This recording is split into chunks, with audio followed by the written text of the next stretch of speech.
Hello everyone, I know you watched this video to accompany you to sleep. So if you like this video, don't forget to like, comment, and subscribe. Also, don't forget to tell me where you are from and what time you watched this video. Let's jump straight into the story. Story 1. In 2011, Indonesia witnessed several significant criminal cases, one of which attracted both national and international attention due to its complexity and impact on the country's legal system. One such case was the infamous Sakini murder case, which occurred in Jakarta, the capital of Indonesia, in 2011. This case involved a series of shocking events that led to the brutal murder of a prominent businesswoman. The victim, Maria Olivia, was a successful entrepreneur who owned a popular boutique in one of the upscale shopping areas in Jakarta. She was well known for her social status and her charitable contributions, having donated to several orphanages and organizations that supported underprivileged children. Despite her public image, Maria's personal life was far more complicated and marred by conflicts and disputes that were not immediately apparent to the public.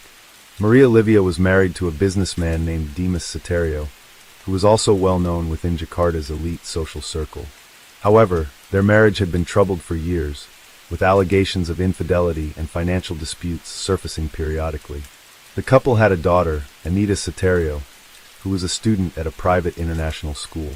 Despite their ongoing issues, Maria and Deus remained married, and their social appearances seemed normal, though rumors of their strained relationship continued to circulate.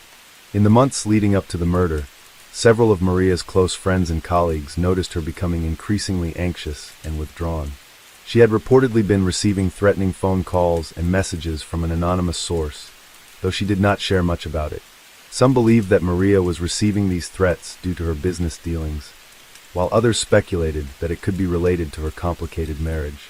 On the evening of March 18, 2011, Maria was found dead in her luxury apartment in the Sakini area of central Jakarta. The scene was described as horrific. Maria had been severely beaten and stabbed multiple times. The police discovered her lifeless body in the living room, with signs of a struggle. There were no signs of forced entry into the apartment, leading investigators to suspect that the killer was someone familiar to the victim. The initial investigation pointed to several potential suspects, including family members, friends, and business associates. Deus Satario, Maria's husband, was quickly brought in for questioning. Deus had been out of town on a business trip at the time of the murder, which gave him an alibi. However, his alibi was soon questioned when the police found evidence that suggested he may have been involved in some way. The police learned that Deus had been in contact with several individuals prior to the murder, and there were signs that he may have been aware of the threats his wife had been receiving. Several witnesses came forward claiming to have seen Deus at a cafe near his wife's apartment shortly before the murder took place. However, this evidence alone was not enough to conclusively implicate him. As the investigation continued, the police expanded their search to include other potential suspects. They questioned several of Maria's business associates and employees, but no solid leads were forthcoming. Meanwhile, the public became increasingly obsessed with the case, with many speculating about the true motives behind the murder. The turning point in the investigation came when forensic evidence revealed that a male DNA sample was found on Maria's clothing. This discovery led investigators to focus on individuals who may have been connected to her personal life. It was soon revealed that Maria had been having an affair with a young man named Randy Wibowo, a former employee of her boutique. Randy had been fired from the store a few months prior to the murder, but the two had reportedly remained in contact. Randy was brought in for questioning, and after several hours of interrogation, he eventually confessed to the crime. He revealed that he had been having an affair with Maria for several months, and the two had planned to run away together. However, Maria had recently informed Randy that she had decided to stay with her husband and that she would not leave Deus for him. This revelation allegedly angered Randy, leading him to confront Maria on the night of the murder.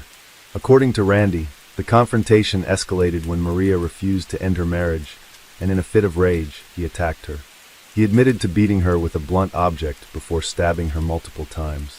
Randy also confessed to attempting to stage the scene to make it look like a robbery gone wrong. He claimed that he had hoped to cover up his crime by making it appear as though Maria had been murdered by an intruder. Randy's confession shocked both the investigators and the public. Many had initially believed that the crime was committed by someone closer to Maria, but it turned out that the murderer was someone who had once been a part of her inner circle. The case also highlighted the dangers of personal relationships gone wrong and the complexities of human emotions. The arrest of Randy Wibowo brought an end to one of the most high-profile murder investigations in Indonesia at the time. However, the case left a lasting impact on both the legal system and public perception of domestic violence and infidelity. It raised questions about how well the law could protect individuals from crimes driven by personal grievances, and how deep emotional turmoil could lead people to commit such horrific acts. The trial of Randy Wibowo was followed closely by the media, and he was eventually sentenced to life in prison for the brutal murder of Maria Olivia. The case was widely discussed in Indonesia as a tragic example of how personal conflicts could escalate into violent crime.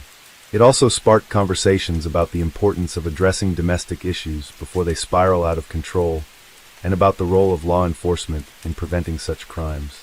The case of Maria Olivia served as a sobering reminder of the fragility of human relationships and the potential for violence when emotions are left unchecked. It also demonstrated how even those who appear to have it all, wealth, social status, and success, can become victims of crimes driven by deeply personal and often hidden conflicts. As the legal process unfolded, the story of Maria's life and tragic end would continue to resonate with the people of Indonesia for years to come. This case remains one of the most notorious criminal cases in Indonesia's history from 2011, and it continues to be a subject of discussion in both legal circles and popular media, reflecting the complexity of human behavior and the darker side of relationships. As the investigation into the murder of Maria Olivia progressed, the case began to draw significant attention, not only because of the brutality of the crime, but also due to the involvement of individuals who were considered part of Indonesia's upper class. Maria's status as a well-known entrepreneur, combined with the shocking nature of her death, highlighted the stark contrast between the lavish lifestyle she appeared to lead and the dark secrets that eventually came to light. Randy Wibowo's confession brought a moment of clarity to the case, but the subsequent legal process revealed deeper layers of complexity. Randy's motives for the murder were rooted in emotional dependency, rejection, and betrayal.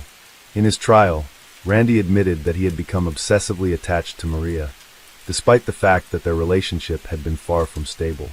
He revealed that after being fired from her boutique, he had struggled to find steady employment and had become financially dependent on Maria, who had been one of the few sources of support in his life. Randy felt abandoned by her when she decided to end the affair and return to her husband. This rejection, coupled with his escalating jealousy and frustration, led him to a breaking point.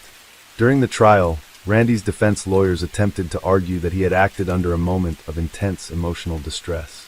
They suggested that he had not premeditated the murder, but had been overcome by a surge of emotions when confronted with Maria's decision to remain with Demas. The defense team claimed that Randy had suffered from a form of emotional instability, which led him to make an impulsive decision that ended in tragedy. However, the prosecution contended that Randy's actions were deliberate, and that he had carefully planned the murder in order to escape the perceived humiliation of being rejected by Maria. The prosecution pointed out that Randy had taken specific steps to cover his tracks after committing the murder.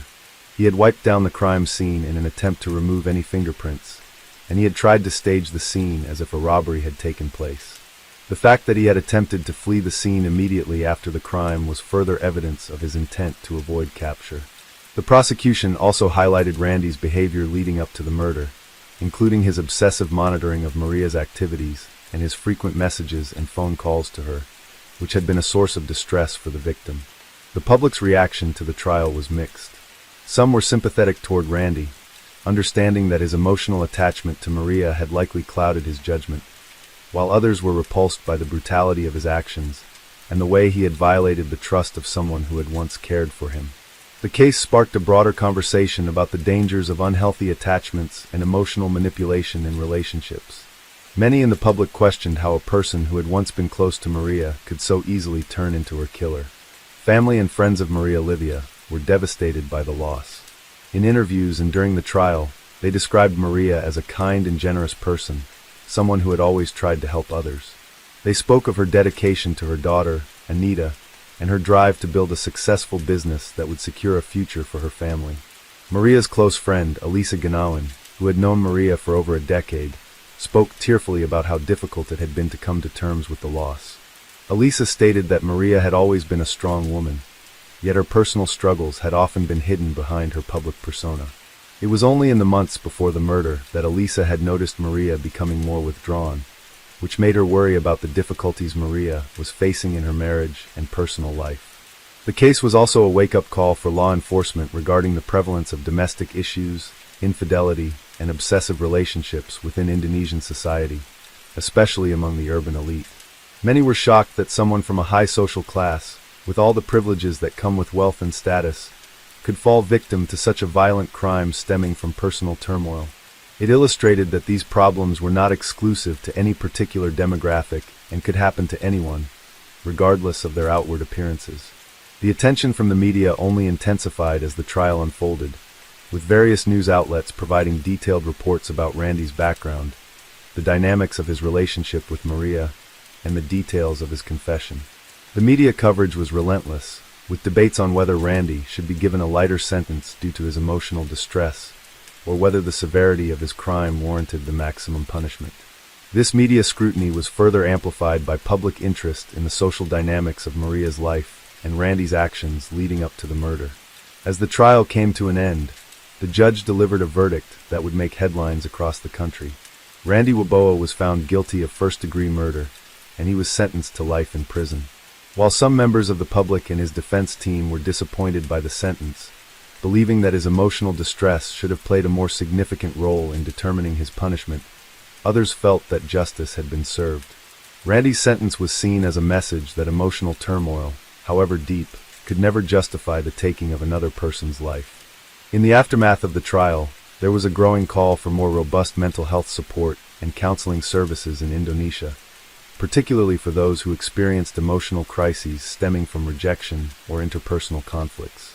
The tragedy underscored the importance of addressing mental health issues early on, especially in relationships where emotional dependence can easily spiral into harmful behavior. Social workers and psychologists began speaking out about the need for better education on healthy relationships, emotional well-being, and managing jealousy and dependency. The Sakini murder case had a lasting effect on public discourse in Indonesia. It raised awareness about the potential dangers of emotional manipulation and unhealthy attachments, as well as the impact of infidelity on families. It also led to discussions about how the country's legal system could better handle crimes of passion and emotionally charged murders. While Maria Olivia's death could never be undone, her case played a role in changing how people viewed and understood intimate partner violence and emotional abuse, ultimately encouraging individuals to seek help and intervention before situations escalated to violence. In the years that followed, the case remained a topic of interest in Indonesia, often cited in discussions of domestic violence, mental health, and the psychology behind violent crimes. As time passed, Randy's story became a cautionary tale, a tragic reminder of how unchecked emotions, a lack of communication, and unhealthy relationships could lead to irreversible consequences. It left a deep scar on the Indonesian public and served as a painful reminder that even those who seem to live the most glamorous and successful lives are not immune to the complexities of human emotion and personal struggle. As time passed, the aftermath of Maria Olivia's murder continued to resonate across Indonesia, raising important questions about the country's societal norms, legal processes, and the unseen struggles that many individuals face behind closed doors. The case of the Sakini murder went beyond the courtroom, infiltrating public conversations and contributing to long-lasting shifts in attitudes toward relationships, emotional abuse, and mental health. However, the tragic death of Maria also left behind a shattered family and an unresolved emotional toll on those who were close to her. Maria's daughter, Deus Satario, was left to cope with the loss of her mother at a young age. The emotional trauma she endured, compounded by the complex nature of the crime, proved difficult for her and the rest of Maria's family. While there were attempts to protect Anita from the media frenzy surrounding the trial, she, like many victims of similar crimes, had to come to terms with the trauma in her own way. The young girl's future was forever altered by the events of that fateful night, and it was evident that the ripples of her mother's death would affect her for the rest of her life. Maria's extended family also struggled with feelings of betrayal and loss. Her sister, Maria Olivia, publicly expressed her shock and disbelief over the murder, noting how Maria had always been a protective and loving person. Rina shared in interviews that Maria had always tried to be a good role model for her daughter, and she had even made plans for the future, hoping to expand her business and continue her philanthropic work. The suddenness of the murder left a void that was impossible to fill, not only within the family, but also within the wider community that had admired Maria for her generosity. While the legal consequences were clear for Randy Wibowo, the case also exposed the gaps within Indonesia's support systems for victims of domestic violence and emotional abuse. The fact that Maria had been receiving threatening messages and phone calls leading up to the murder showed that there were warning signs of potential danger. Yet, there was no system in place to intervene or offer her the protection she needed. This realization led to public calls for greater awareness and resources dedicated to preventing violence in relationships and providing adequate support for individuals suffering from emotional abuse or manipulative relationships. In response to the growing public concern over domestic violence, several non-governmental organizations, NGOs, and mental health advocates began pushing for stronger legislation and support services. They argued that more comprehensive education about healthy relationships, recognizing signs of emotional manipulation, and providing counseling services to those in toxic or abusive situations were necessary to prevent future tragedies like the Sakini murder. Furthermore, the case brought to light the need for a broader understanding of the impact of financial dependency and social pressures on individuals' emotional well-being. The legal community also reflected on the implications of this case in terms of how domestic violence and emotional abuse were treated within the Indonesian justice system. While Randy Wibowo's life sentence was seen as a step toward justice, many questioned whether the penalties for crimes of passion were sufficiently strong and whether enough attention was paid to the psychological factors at play. Some legal experts argued that the court system often overlooked the emotional or mental distress that individuals like Randy may be experiencing, which can contribute to their violent actions. This line of thinking prompted new debates about mental health evaluations and how they could be integrated into criminal trials. Supporters of this idea argued that understanding the mental state of a defendant could help to create more appropriate sentences and rehabilitation programs. The goal, they contended, should not only be punitive but also restorative, helping individuals confront their emotional turmoil and heal from the underlying issues that led them to commit such acts. While these discussions were taking place in the legal and public spheres, the case also highlighted broader social dynamics within Indonesia's elite circles. Many were shocked to learn that someone from Maria's social class could fall victim to such a brutal act. The case served as a reminder that social status, wealth, and success did not guarantee immunity from emotional crises or domestic strife. Maria's story resonated with many people across different socio-economic backgrounds, revealing how universal the complexities of personal relationships could be. In the years that followed the trial, Maria's murder continued to be discussed in both legal and sociological studies, often cited as a tragic example of the consequences of unaddressed emotional distress and domestic turmoil. The case would go on to serve as a case study in law schools and psychological circles, particularly as it highlighted the potential dangers of toxic relationships and the need for stronger emotional support systems. It also emphasized the importance of mental health awareness in the context of intimate partner violence. In the media, Maria's story was revisited many times. Documentaries, news specials, and even books were published about her life, her tragic death, and the trial that followed. The case became a symbol of the dangers of unaddressed emotional manipulation and the complexities of modern relationships. Her story also sparked conversations about women's safety, not only in the home, but also in their personal relationships. Maria's tragic end served as a stark reminder that domestic violence can take many forms, whether physical, emotional, or psychological, and it is not always easy to identify or prevent. While Randy Wibowo's fate was sealed in court, the case of the Sakini murder ultimately underscored the urgent need for a national conversation about the importance of mental health care, the recognition of abusive relationships, and the societal obligations to address these issues before they escalate into violence. Indonesia's legal and social institutions faced increasing pressure to adapt to the changing dynamics of relationships and domestic violence, with many advocating for stronger protections and intervention programs. The impact of the case would also be felt in the years that followed, as Indonesian society began to place greater emphasis on the importance of mental health, emotional well-being, and the protection of vulnerable individuals in toxic relationships. The tragic loss of Maria Olivia served as both a warning and a call to action.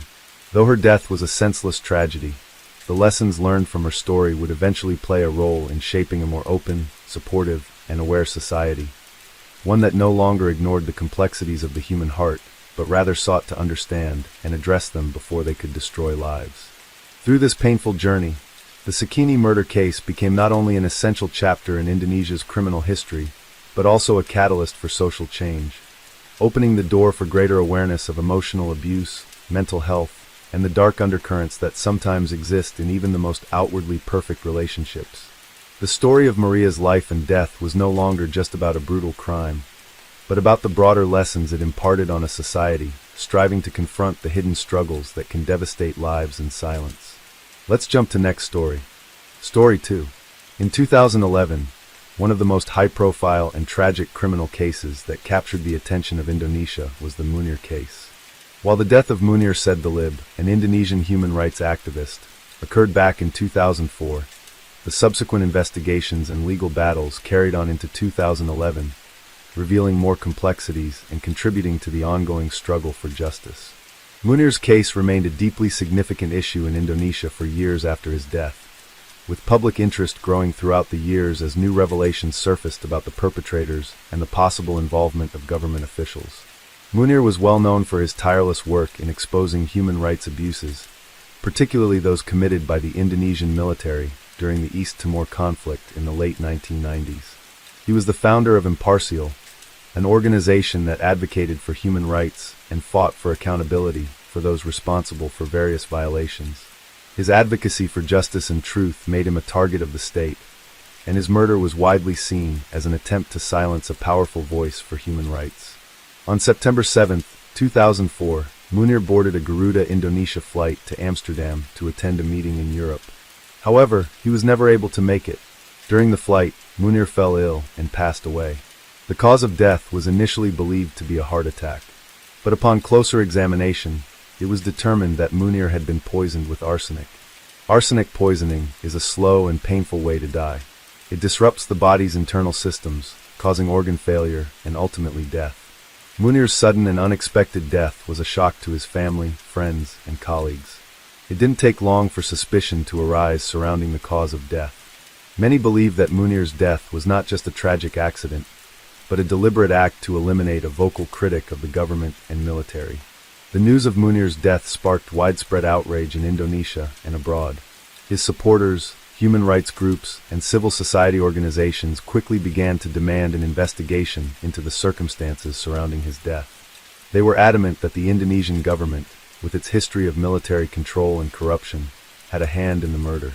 Despite the pressure for accountability, the investigation initially faltered, and the case became one of the most controversial and unresolved in modern Indonesian history. The Indonesian authorities, at first, were reluctant to acknowledge the possibility that Munir had been murdered. They initially claimed that the cause of his death was a natural one, but as more evidence came to light, the narrative began to shift. In the months following Munir's death, it was revealed that there had been irregularities in the way Garuda Indonesia had handled the situation. It turned out that Munir had been seated next to an airline steward, Poltak Tampubulan, who was later found to be connected to a network that was involved in the plot to poison Munir. In 2005, the investigation began to take a more serious turn.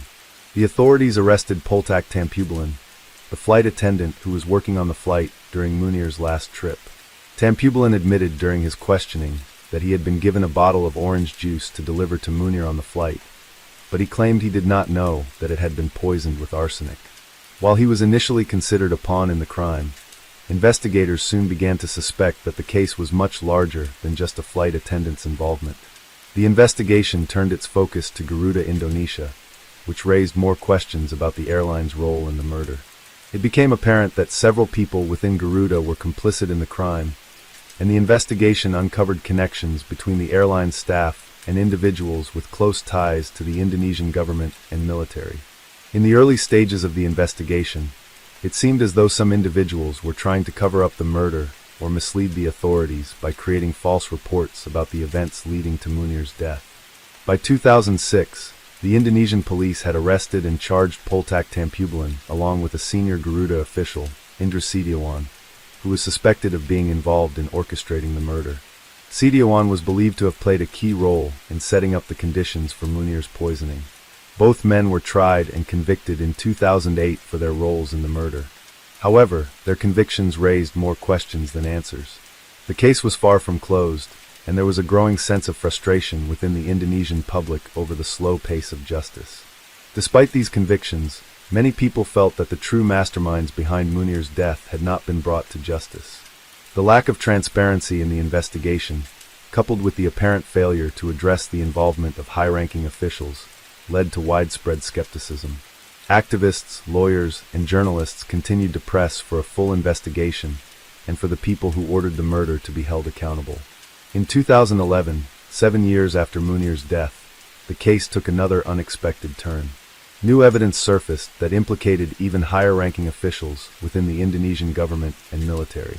Investigative journalists and human rights organizations began to uncover documents that suggested that Munir's murder was not only a personal act of vengeance, but also part of a larger, coordinated effort by powerful figures within the government to eliminate a dangerous critic. Munir had been working on a report that linked senior military officers to human rights abuses in East Timor and other regions, which made him a target for those who wanted to protect their positions of power. The revelation of this new information reignited calls for further investigation, and the Indonesian government was once again put under pressure to reveal the full extent of its involvement in the murder. Many people believed that the authorities had deliberately obstructed the investigation and protected those at the top who had orchestrated Munir's assassination. At this point, human rights groups, including Amnesty International and Human Rights Watch, began to voice their concern over the Indonesian government's failure to bring those truly responsible to justice. In 2011, the trial of Azahari and Nur Huda Ismail, two men linked to the assassination plot, began to draw attention again, as they were suspected to have been involved in facilitating Munir's death. These revelations kept the case alive in the public consciousness, with human rights groups and activists continuing to call for justice. As the case progressed, there were further criticisms of how the Indonesian legal system had handled the investigation and trial. Many in the legal community argued that the lack of urgency and thoroughness in the case was a reflection of deeper issues within the Indonesian justice system. Some pointed to corruption, while others suspected that influential individuals had used their power to keep the investigation from reaching its full potential. Public trust in the government's ability to ensure justice for Munir continued to erode. Despite all these complications and setbacks, the murder of Munir Sedalib continued to shape Indonesian society and its pursuit of justice for human rights abuses. Munir's death marked a significant turning point for human rights activism in Indonesia, as his murder exposed the lengths to which some would go to silence dissent. It also laid bare the challenges facing the country's legal and political systems when it came to dealing with high-profile cases involving powerful individuals. As 2011 came to a close, Munir's legacy lived on, not just as a symbol of the struggle for justice, but as a reminder of the ongoing fight for truth in a country still grappling with its past. As 2011 progressed, the public's demand for justice in Munir's case remained strong. The case was a focal point for the Indonesian human rights community, with various organizations continuing to press for the investigation to be reopened, and for those truly responsible for Munir's death to be held accountable. The push for justice was not just limited to the country's borders. International organizations such as Amnesty International, Human Rights Watch, and the United Nations, as well as foreign governments, continued to call on Indonesia to ensure that the case was fully investigated and the perpetrators brought to justice. Munir's family also remained vocal in their quest for justice. His widow, Siti Masrifah, and his daughter, Alia Munir, along with his friends and colleagues, repeatedly made public statements expressing their disappointment with the slow pace of the investigation and the lack of closure. They were firm in their belief that the case was far from resolved. Siti Masrifah, in particular, took on a leadership role in ensuring that Munir's legacy continued to be remembered. She became a strong advocate for human rights, not only in Indonesia but also on the international stage. In 2011, she received the Magsaysay Award, an honor that recognized her dedication to her husband's cause and her continued fight for human rights in Indonesia. Despite the legal challenges, the Indonesian National Commission on Human Rights, Komnas HAM, continued to work on the case, calling for a deeper investigation into the role of high-ranking officials in Munir's death. In 2011, The commission suggested that there were still unanswered questions regarding the involvement of certain military figures and intelligence officials.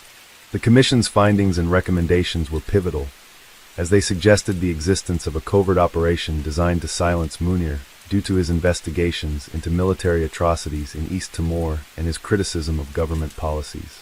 One key figure who continued to be scrutinized was Budi Santoso, a former intelligence officer with known ties to Garuda Indonesia and the military.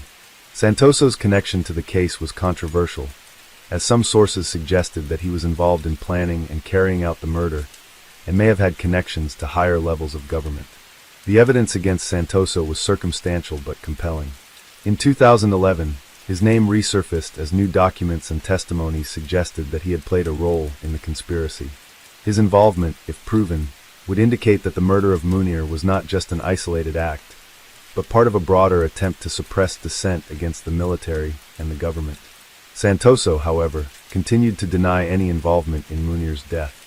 As the investigation continued, it became clear that political corruption and the military-industrial complex had been major factors that hindered the full resolution of the case. The Indonesian government's reluctance to pursue further investigations was seen by many as a deliberate cover-up. Numerous activists and journalists voiced their suspicions about the systemic failure of the justice system, which many believed had been compromised by powerful political figures who were afraid of the implications that the truth about Munir's murder would reveal. This belief in political interference was exacerbated by the fact that high-ranking officials, such as former President Susilo Bambang Yudhoyono, were publicly reticent to provide full access to documents or support further inquiries. Despite the setbacks, 2011 marked a shift in public sentiment as more people began to rally around the cause. Public demonstrations were organized by student groups and civil society organizations, demanding the Indonesian government reopen the investigation into Munir's murder. They argued that to truly heal from the country's violent past, particularly from the atrocities committed in East Timor and the 1998 riots, Indonesia needed to confront its history of human rights violations and bring those responsible to justice. These protests, which were organized in cities like Jakarta and Yogyakarta, drew attention to the ongoing impunity of the perpetrators of violence and the need for accountability. As more details emerged about the individuals who were involved in Munir's murder, it became increasingly clear that the crime had been carried out in a way that would have required significant resources and coordination.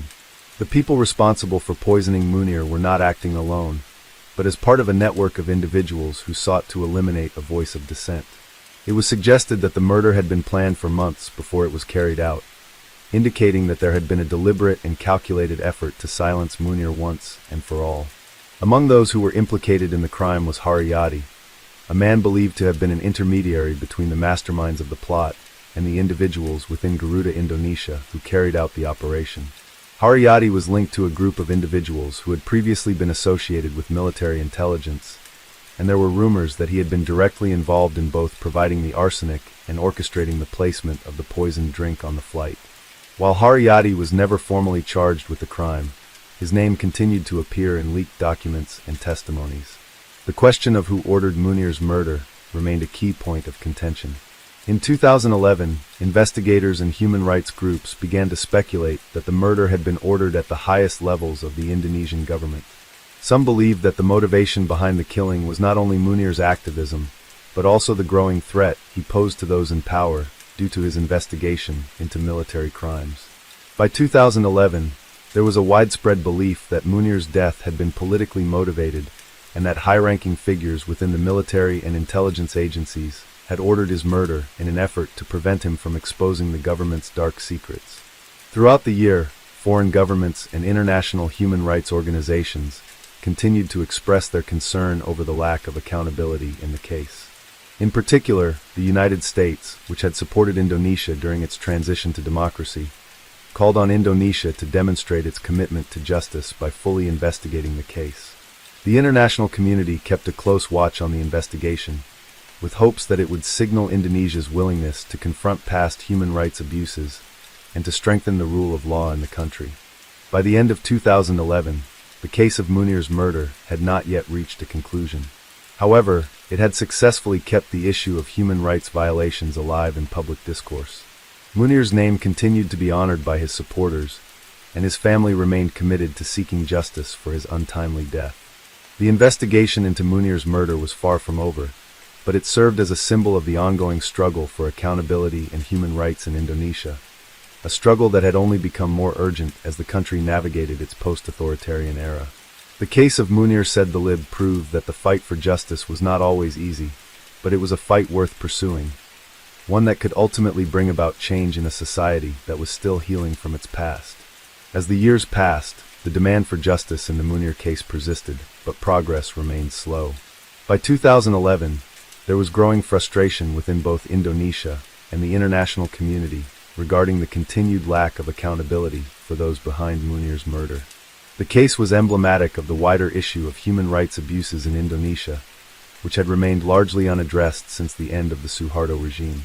Munir's death highlighted the ongoing impunity enjoyed by certain factions within the military and political elite, who were believed to have played a role in orchestrating his assassination. The fight for justice in Munir's case had become not only a matter of seeking closure for his family, but also a symbol of the country's struggle to confront its past.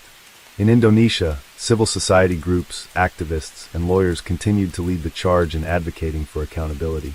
The Indonesian Human Rights Commission, Komnas HAM, remained actively involved in pushing for a more thorough investigation, and its recommendations to the authorities were increasingly difficult to ignore. At the same time, other organizations such as Impartial, Contras, and Indonesia Corruption Watch kept the issue in the public eye, organizing events and campaigns to demand that the government take meaningful action to uncover the truth. However, the sense of urgency was not shared by all. The Indonesian government was slow to act on the mounting pressure.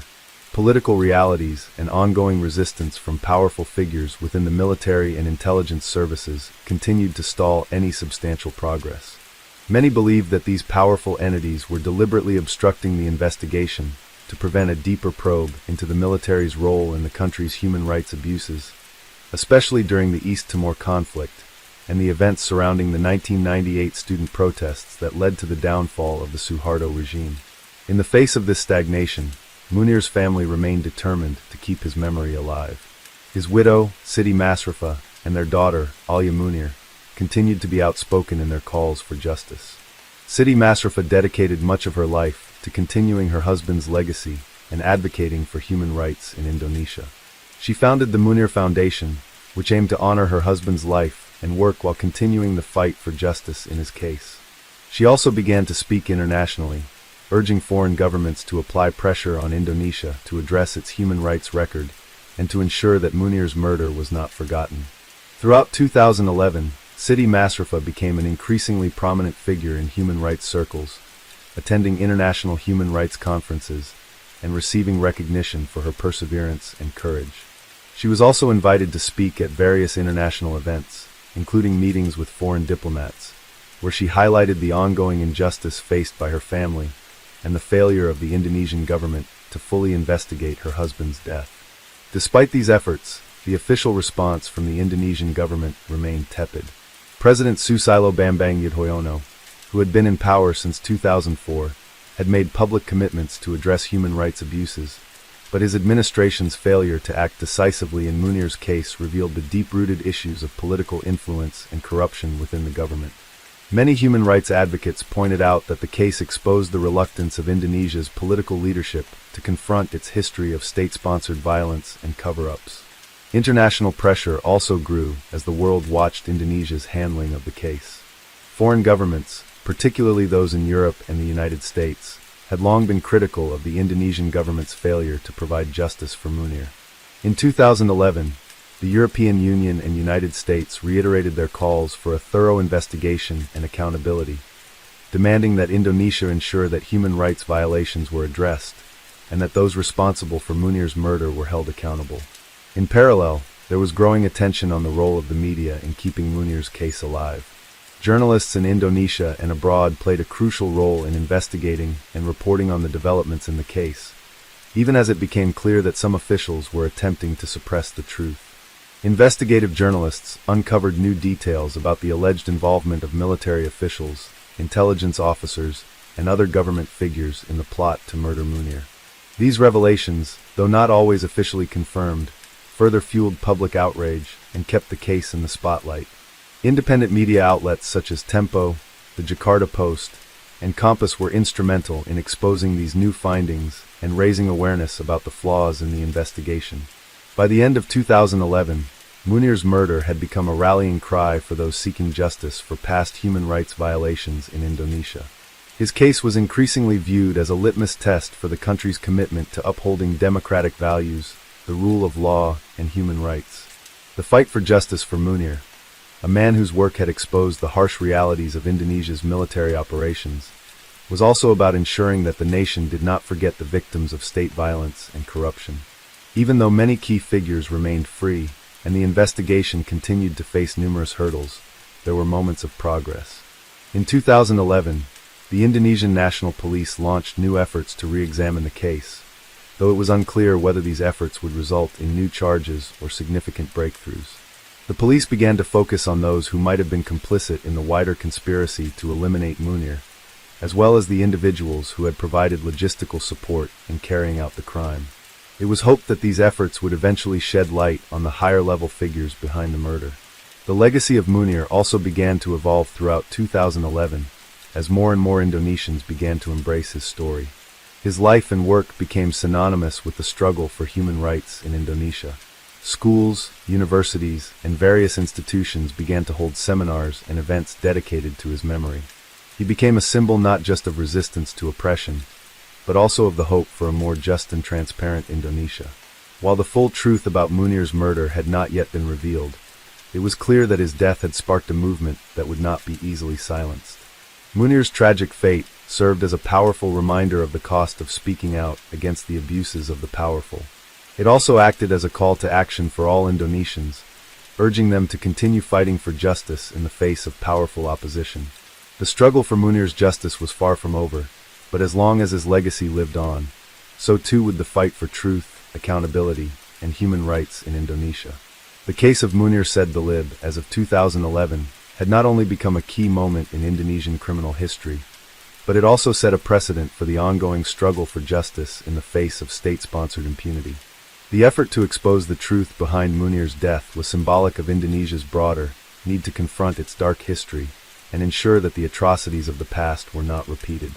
Munir's life and death, as painful as it was, had awakened a nation to the importance of speaking truth to power and the need for unrelenting perseverance in the fight for justice. Let's jump to next story.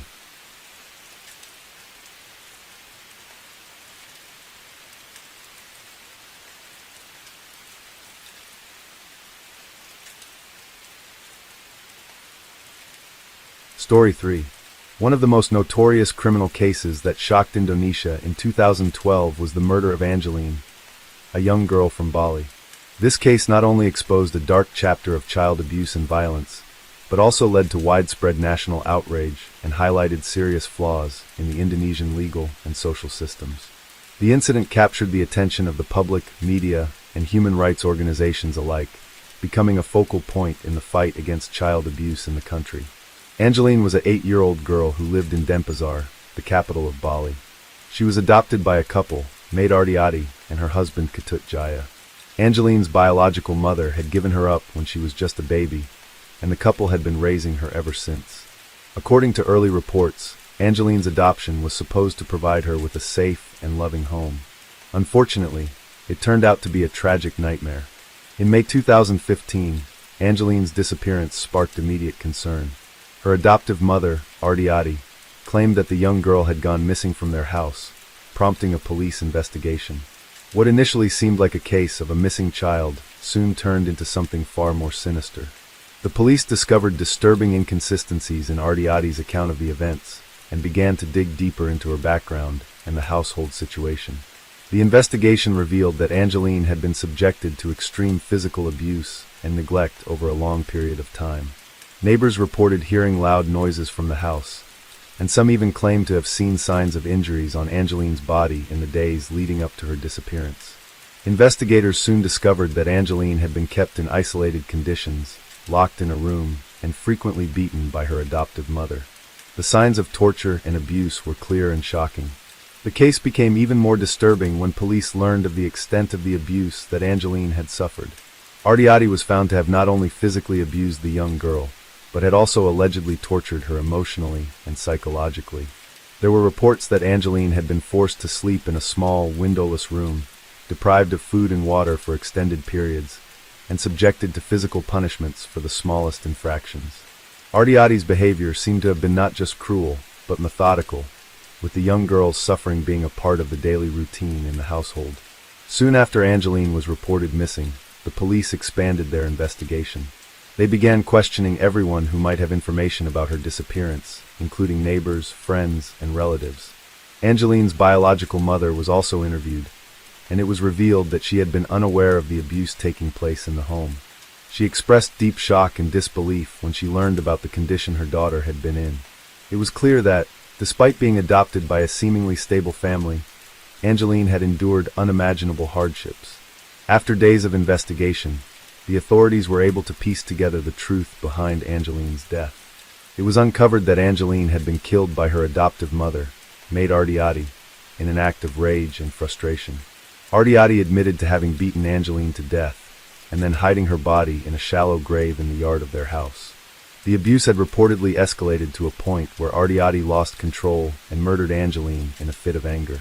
The news of Angeline's tragic death spread quickly throughout Indonesia, and the case drew widespread condemnation. The public was outraged, with many expressing shock and disbelief that such brutality could occur within a family. This crime raised serious questions about the safety of children in Indonesia, especially those in the foster and adoptive care systems. Many wondered how such abuse could have gone unnoticed for so long, despite neighbors' reports and the girl's suffering. The case was also a wake-up call for the Indonesian government to address the issue of child protection, and to ensure that more rigorous systems were put in place to prevent such tragedies from occurring again. In the aftermath of Angeline's death, Indonesian authorities came under intense scrutiny. Many wondered how such an incident could have occurred without the intervention of social services or law enforcement. It was revealed that the authorities had been alerted about the abuse in Angeline's home years before her death, but no action had been taken to protect her. The failure of both local authorities and the adoption system to detect and stop the abuse became a central point of discussion in the aftermath of the murder. The case also highlighted the need for better monitoring of adoptive families and the importance of regular checks to ensure that children are being treated properly. It was clear that the adoption process in Indonesia lacked sufficient oversight, and children like Angeline were vulnerable to being placed in harmful environments. The public outrage surrounding Angeline's death prompted calls for reforms to the child protection system, including more robust regulations for adoptions, better training for social workers, and increased attention to the welfare of children in care. Human rights organizations, such as Save the Children Indonesia, began to speak out about the inadequacies of the child protection system and called for stronger legal protections for children in Indonesia. They argued that the country's existing laws on child abuse were not being effectively enforced, and that there was a lack of public awareness about the rights of children. The tragedy of Angeline's death brought these issues to the forefront of the national conversation and forced the Indonesian government to confront the gaps in its child protection infrastructure. In the wake of the murder, the trial of Maid Ardiati was closely followed by the media and the public. As the case progressed, Ardiati was charged with premeditated murder, and her actions were condemned by the court as heinous and unforgivable. The trial served as a reminder of the tragic consequences that can result from neglecting the welfare of children and failing to provide them with the protection they need. Angeline's death also raised questions about the larger issue of domestic violence in Indonesia. Many advocates pointed out that while physical and psychological abuse were often seen as private matters within families, this case illustrated how such violence could escalate into something far more deadly. The Indonesian government faced increasing pressure to take stronger action against domestic violence and to establish better support systems for victims of abuse. As the trial of Ardiati continued, there was a growing national conversation about how Indonesia could improve its laws and systems to protect vulnerable children. Many hoped that the case would not only serve as a call for justice for Angeline, but also spark meaningful changes in the country's approach to child welfare. Despite the tragic nature of Angeline's story, her death became a powerful catalyst for reform in Indonesia, with the hope that such a tragedy would never be allowed to happen again. By the end of 2012, the case of Angeline had not only captured the nation's attention, but had also brought important issues surrounding child abuse and protection to the forefront of public debate. The efforts of activists, lawyers, and human rights organizations to raise awareness about the need for stronger child protection laws in Indonesia would continue for years to come. Angeline's memory became a symbol of the urgent need to protect children from harm and ensure that those responsible for their abuse were held accountable. The trial of Maid Ardiati, the adoptive mother of Angeline, became one of the most high-profile legal proceedings in Indonesia in 2012. As the case unfolded, the public's shock and horror grew at the details of the abuse Angeline had endured. The courtroom became the stage for a tragic story that exposed deep systemic failures in child protection, as well as the indifference of authorities who had failed to intervene despite several warning signs. During the trial, it was revealed that Angeline's suffering had been ongoing for years. According to testimonies, her adoptive mother, Ardiati, had subjected her to physical abuse since she was a young child. Neighbors testified that they frequently heard screams and cries coming from the household. Some reported seeing Angeline with visible signs of bruising and other injuries, but they did not know the full extent of the abuse. Many in the community were unaware of how bad things had gotten behind closed doors. Even more disturbing was the fact that Ardiati had isolated Angeline from the outside world. The young girl was not allowed to play with other children or attend school regularly. It was revealed that Ardiati had kept Angeline confined to a small, poorly lit room for extended periods of time, further exacerbating the child's sense of loneliness and despair. There were also reports that Angeline was forced to perform household chores without adequate food, rest, or affection. One of the most difficult aspects of the case was learning that despite the evidence of neglect and abuse, no formal intervention had been made. Several neighbors had tried to report their suspicions to the authorities, but their complaints were either dismissed or ignored. This tragic oversight underscored the failures of the child protection system in Indonesia at the time, where reporting mechanisms were weak, and social workers often lacked the resources or authority to take immediate action in situations involving child abuse. It raised serious concerns about how children in vulnerable situations were being monitored and whether their rights were adequately protected by law. The investigation into the circumstances surrounding Angeline's death continued to shed light on Ardiati's cruel actions. The police discovered that after the murder, Ardiati had attempted to cover up the crime by hiding Angeline's body in a shallow grave in the yard. To conceal her crime, Ardiati initially claimed that Angeline had gone missing. She fabricated a story about her adoptive daughter running away, sparking an extensive search by the police and the local community. However, when the investigation into her disappearance deepened, Ardiati's lies began to unravel. Police found discrepancies in her statements and finally uncovered the horrifying truth of what had happened inside her home. In the courtroom, Ardiati's defense team argued that she had not intended to kill Angeline, but rather acted out of temporary emotional distress. However, the evidence presented during the trial suggested otherwise. Expert witnesses testified that the injuries sustained by Angeline were consistent with long-term abuse, and that the physical trauma she endured was severe. It was clear that her death had not been a momentary outburst of rage, but rather the culmination of months or possibly years of ongoing mistreatment. The defense's argument did little to sway the public or the court, as many were already convinced that the adoptive mother had not only murdered Angeline, but had systematically tortured her over the years. The investigation and trial also uncovered disturbing facts about the lack of oversight regarding adoption practices in Indonesia. At the time of the murder, there were no clear mechanisms in place to monitor the welfare of adopted children. The process of adoption itself was often marred by corruption and a lack of proper vetting for prospective adoptive parents. In Ardiati's case, there were no regular checks or follow-up visits by social workers, which allowed her to continue her abuse without any intervention from authorities. This flaw in the adoption system became one of the most important lessons drawn from the case. The tragedy of Angeline's death also sparked debates about the broader issue of domestic violence in Indonesia. The country had long struggled with a culture of silence around domestic abuse, where victims, especially children, often suffered in isolation, unable to seek help. Social and cultural taboos around family privacy and a reluctance to intervene in domestic matters had allowed perpetrators of violence to act with impunity.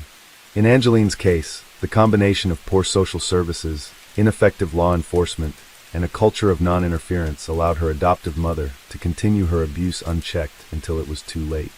Following Angeline's death, Many organizations and activists called for urgent reforms to address the issue of child abuse and domestic violence in Indonesia.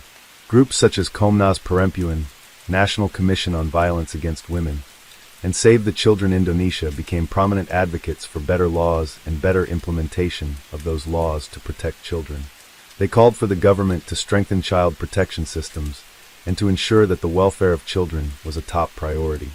The case became a rallying point for those demanding stronger legal protections for children, as well as better resources for local authorities to prevent and respond to incidents of child abuse. In addition to these reforms, there was growing demand for the training of social workers and other officials to better identify signs of abuse and take prompt action when necessary. Many pointed out that the failure to prevent Angeline's abuse was partly due to the lack of proper training for those who were supposed to protect her. Some even suggested that local police and social workers were overwhelmed with cases or lacked the skills to effectively address the complex issue of child abuse.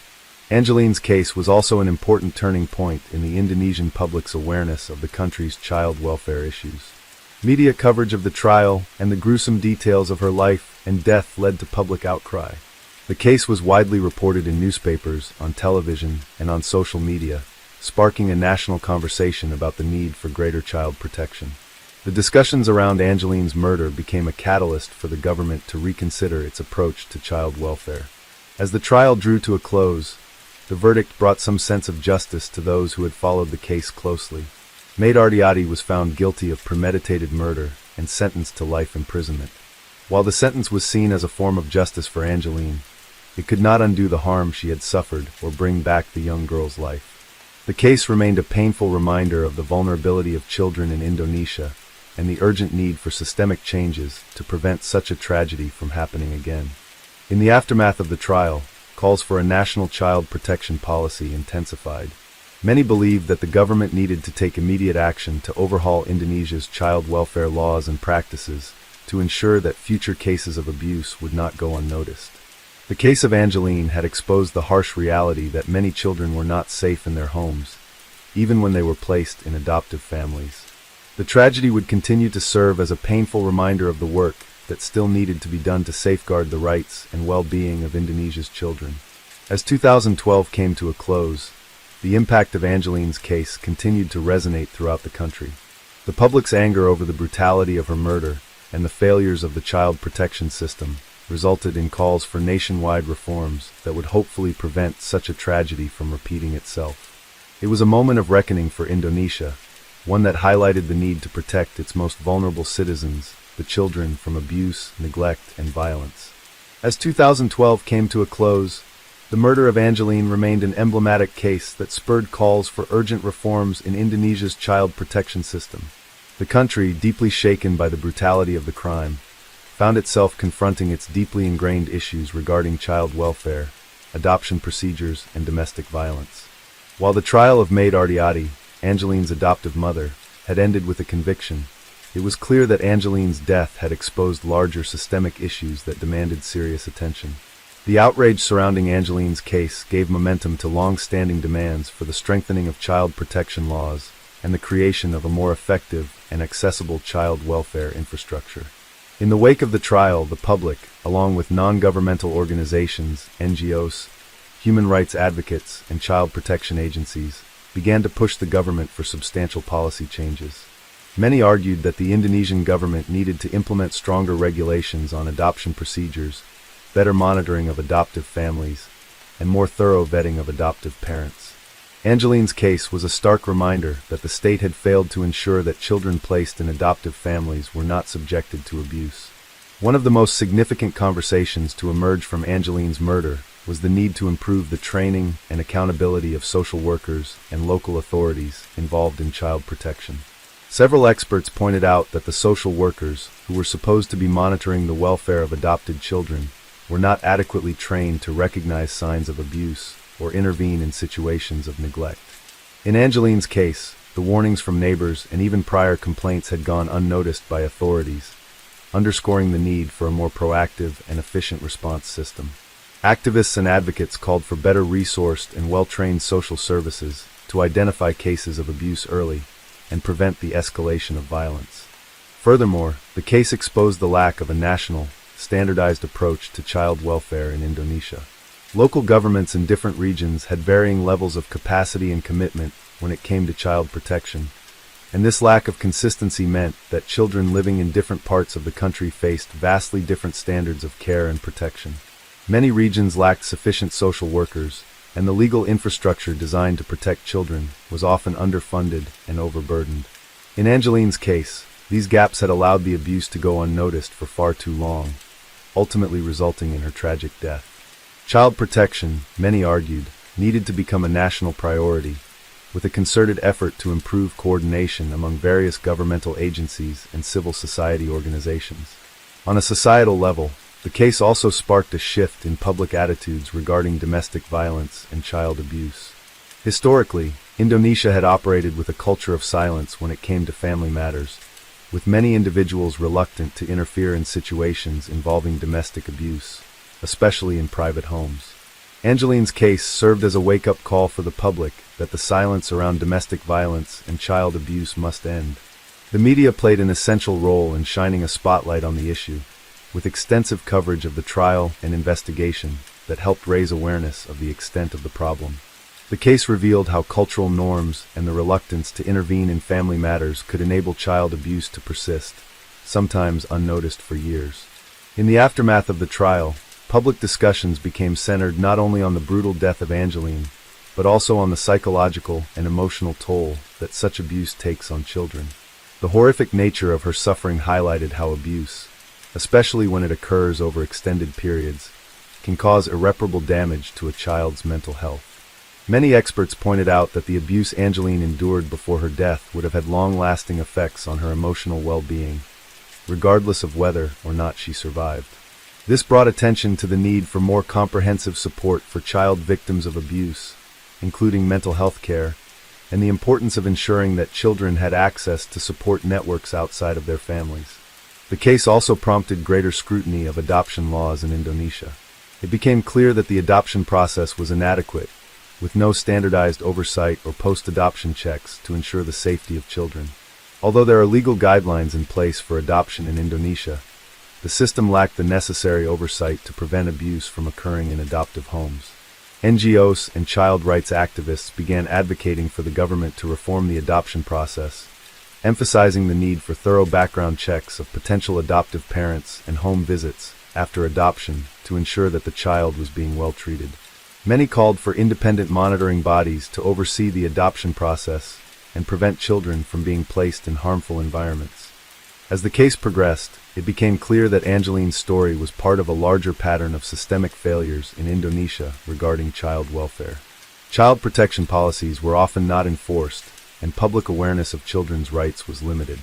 In addition, the legal system often failed to hold perpetrators of child abuse accountable for their actions. Although the conviction of Ardiati was a significant step in holding one individual responsible for a heinous act, it did not address the wider societal issues that allowed her to abuse Angeline for so long. The Indonesian legal system, many argued, needed to be strengthened, and laws relating to child abuse and neglect needed to be enforced more consistently across the country. International human rights organizations also weighed in, pointing out that Indonesia was a signatory of several international treaties and conventions aimed at protecting children, including the United Nations Convention on the Rights of the Child. However, despite these international obligations, the country was criticized for its lack of actionable reforms and its failure to adequately protect vulnerable children from abuse. Global pressure continued to mount for Indonesia to improve its child welfare system and ensure that future tragedies, like the one suffered by Angeline, could be prevented. In the months following the trial, Angeline's case continued to reverberate in Indonesian society, leading to grassroots movements and community-led initiatives aimed at raising awareness about child abuse and domestic violence. Advocacy groups organized campaigns to educate the public about the signs of abuse and how to report it. Schools, community centers, and religious organizations began to incorporate child protection into their programs, fostering a culture of responsibility and action when it came to safeguarding the well-being of children. Despite the immense sadness and anger surrounding Angeline's death, her tragic story ultimately catalyzed a national conversation that many hoped would lead to lasting reforms in Indonesia. It was a painful reminder that a child's safety should never be compromised, and that society has a collective responsibility to ensure that vulnerable children are protected from harm. The lessons learned from Angeline's death were profound.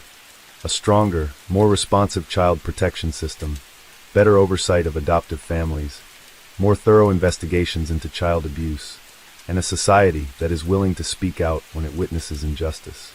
Though the case had ended with a conviction, the true fight for justice for Angeline extended far beyond the courtroom. It was a fight for a better, safer Indonesia where children's rights were respected, protected, and upheld. Angeline's memory lived on as a symbol of the need for change, and her tragic death would not be in vain as long as the country continued to work toward a future where no child would ever suffer as she had. Let's jump to next story. Story 4. In 2012, one of the most shocking and disturbing criminal cases in Indonesia was the murder of Myrna Salihin. The case quickly became a national sensation due to its high profile, the involvement of young women, and the disturbing nature of the crime. The tragedy occurred on January 6, 2016, but its impact reverberated throughout the year as it was one of the most sensational cases in Indonesia's criminal history. Although the case technically happened a few years later, the investigation began to gain traction in 2012, leading to various legal debates and public discussions. Myrna Salihin was a 27-year-old woman from Jakarta, the capital of Indonesia. She was a young woman with a bright future, working as a marketing executive. She had an affectionate personality and was well-liked by her family and friends. On the day of her death, Myrna went to a cafe in the central Jakarta area with two of her close friends, Jessica Kamala Wongso and Hannah Al-Rashid, to enjoy a casual meeting and have some coffee. However, what started as a friendly outing would end in tragedy. The three women were sitting at a table in the cafe when Myrna ordered an iced coffee. The group had been talking and laughing together, enjoying their time when, shortly after taking a sip of her drink, Myrna suddenly collapsed, complaining that she felt sick. She was rushed to the hospital, but unfortunately, despite doctors' best efforts, Myrna passed away. Initial suspicions quickly arose as her sudden and unexpected death seemed unusual. Upon hearing the news of Myrna's sudden death, her family and friends were devastated, struggling to understand what had happened.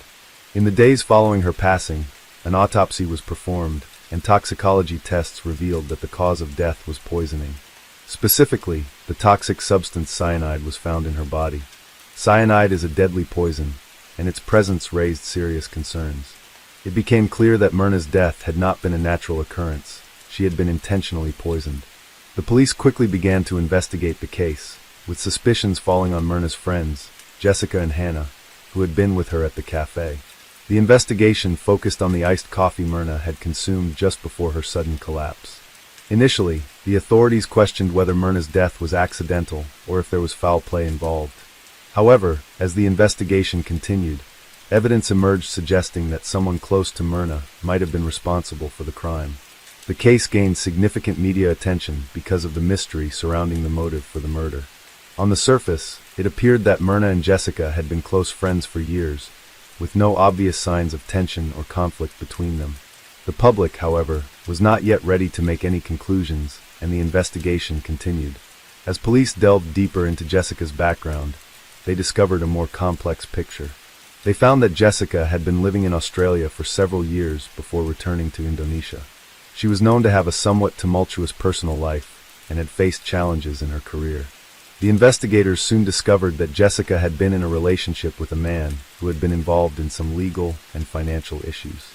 The relationship had reportedly ended badly, which raised questions about whether Jessica might have been harboring resentment toward people in her life, including Myrna. The police investigation also revealed that Jessica had been acting suspiciously around the time of Myrna's death.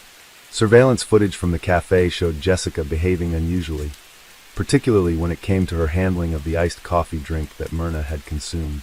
Jessica was seen ordering the iced coffee, and she had placed something in the drink before serving it to Myrna.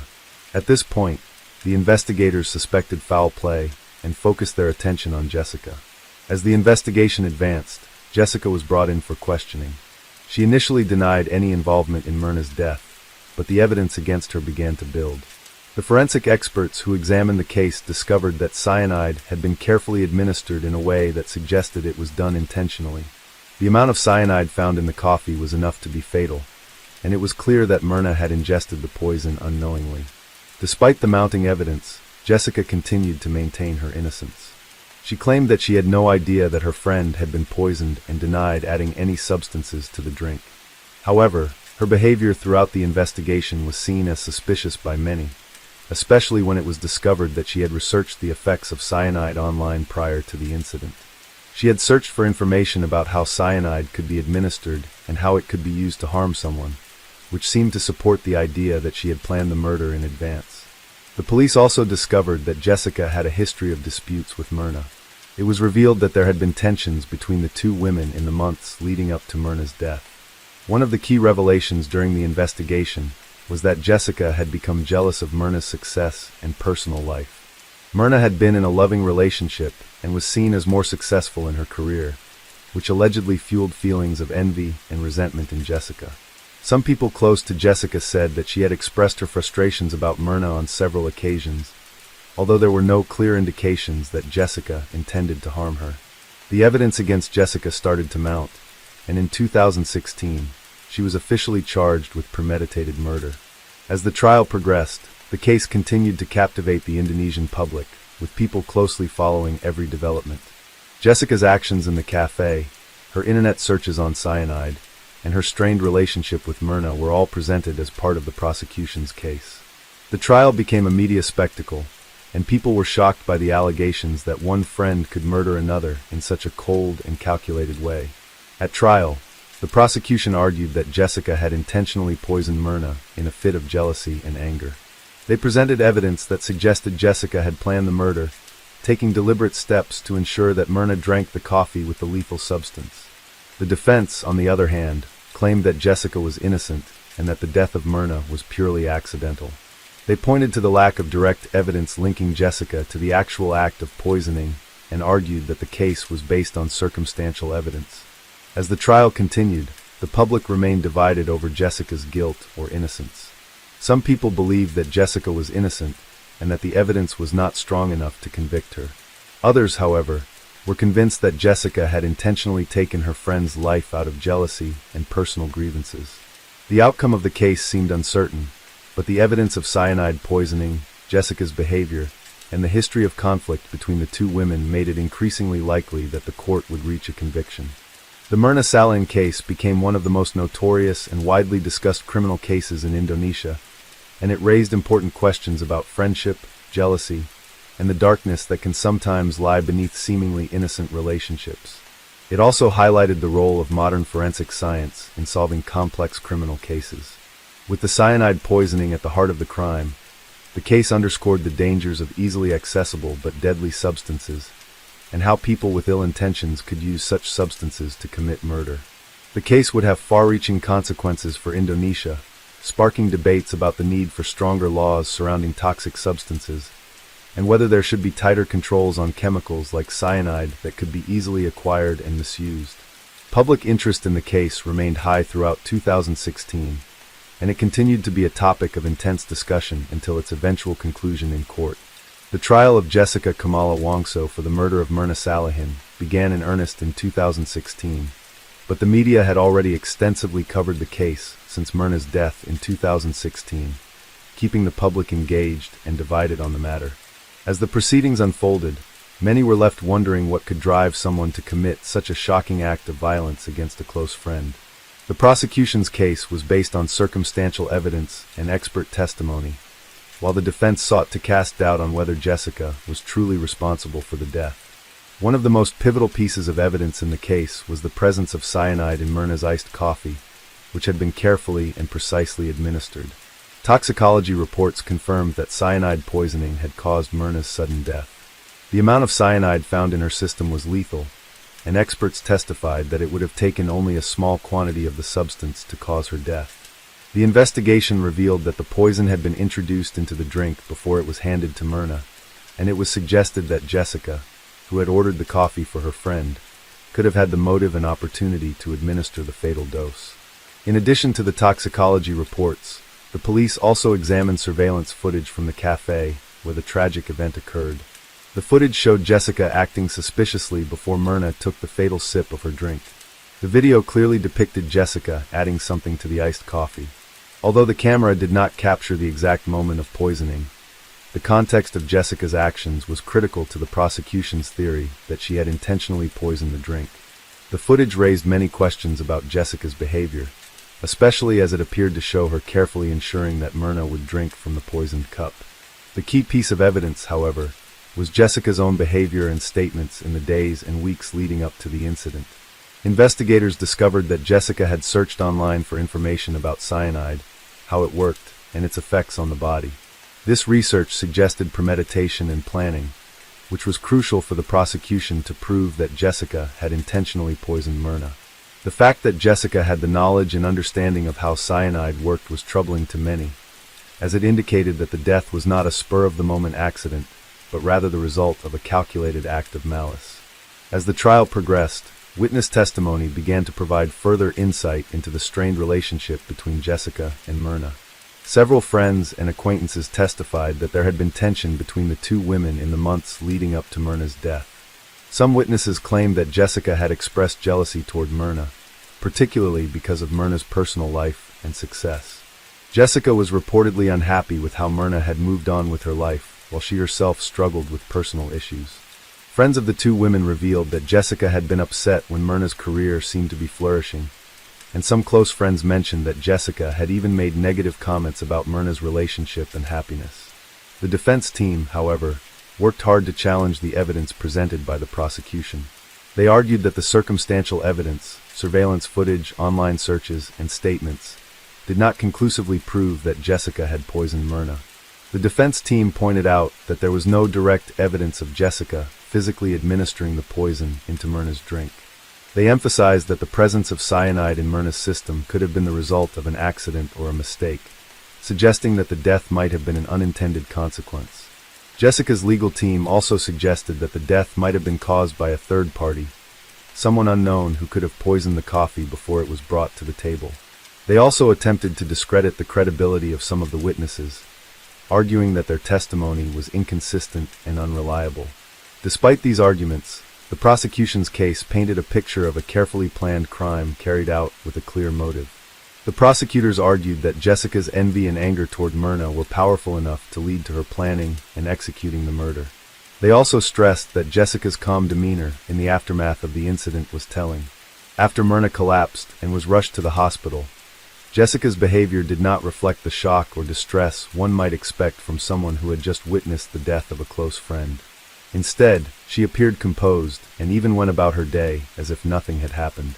This lack of visible remorse or shock added to the growing suspicion that Jessica may have been responsible for Myrna's death. As the trial continued, public opinion became increasingly polarized. Some people sympathized with Jessica, believing that the evidence against her was not enough to convict her. Others, however, felt that the evidence was damning, and they believed that Jessica was a cold-blooded murderer who had been driven by jealousy and resentment. The case became a point of national debate, with people discussing the nature of friendship, betrayal, and jealousy, as well as the motivations behind acts of violence in close relationships. It sparked difficult conversations about the dark side of friendships and how negative emotions, such as jealousy, could lead to tragic consequences. In March 2016, after months of intense hearings, the court finally delivered its verdict. Jessica Kamala Wongso was found guilty of premeditated murder and was sentenced to 20 years in prison. The verdict sent shockwaves through Indonesia, as it confirmed the suspicion that one friend had killed another in an act of envy and malice. While some believed the sentence was too lenient, others felt that justice had been served. The case was seen as a tragic example of the consequences of unchecked emotions and toxic relationships. Despite the conviction, the case continued to generate public interest long after the trial had ended. Many people remained fascinated by the details of the crime and the chilling nature of the murder.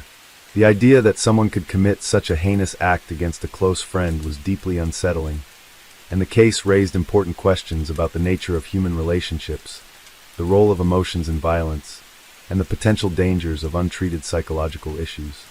The Myrna Salayan case served as a cautionary tale about the dangers of allowing jealousy and resentment to fester, and it highlighted the importance of mental health awareness. The case also drew attention to the growing use of toxic substances in criminal activities, and the need for stronger regulations regarding the sale and use of potentially dangerous chemicals. In the aftermath, there were calls for greater public education on the signs of psychological distress, especially in young people, and for more resources to address underlying emotional issues before they lead to tragic consequences. For many, the trial and the conviction of Jessica Kamala Wongso provided a sense of closure to the tragic death of Myrna Salihin, but it also raised deeper questions about the dynamics of personal relationships and the power of negative emotions. It was a reminder that even the closest of friendships could be torn apart by dark feelings, and that sometimes these emotions could have deadly consequences.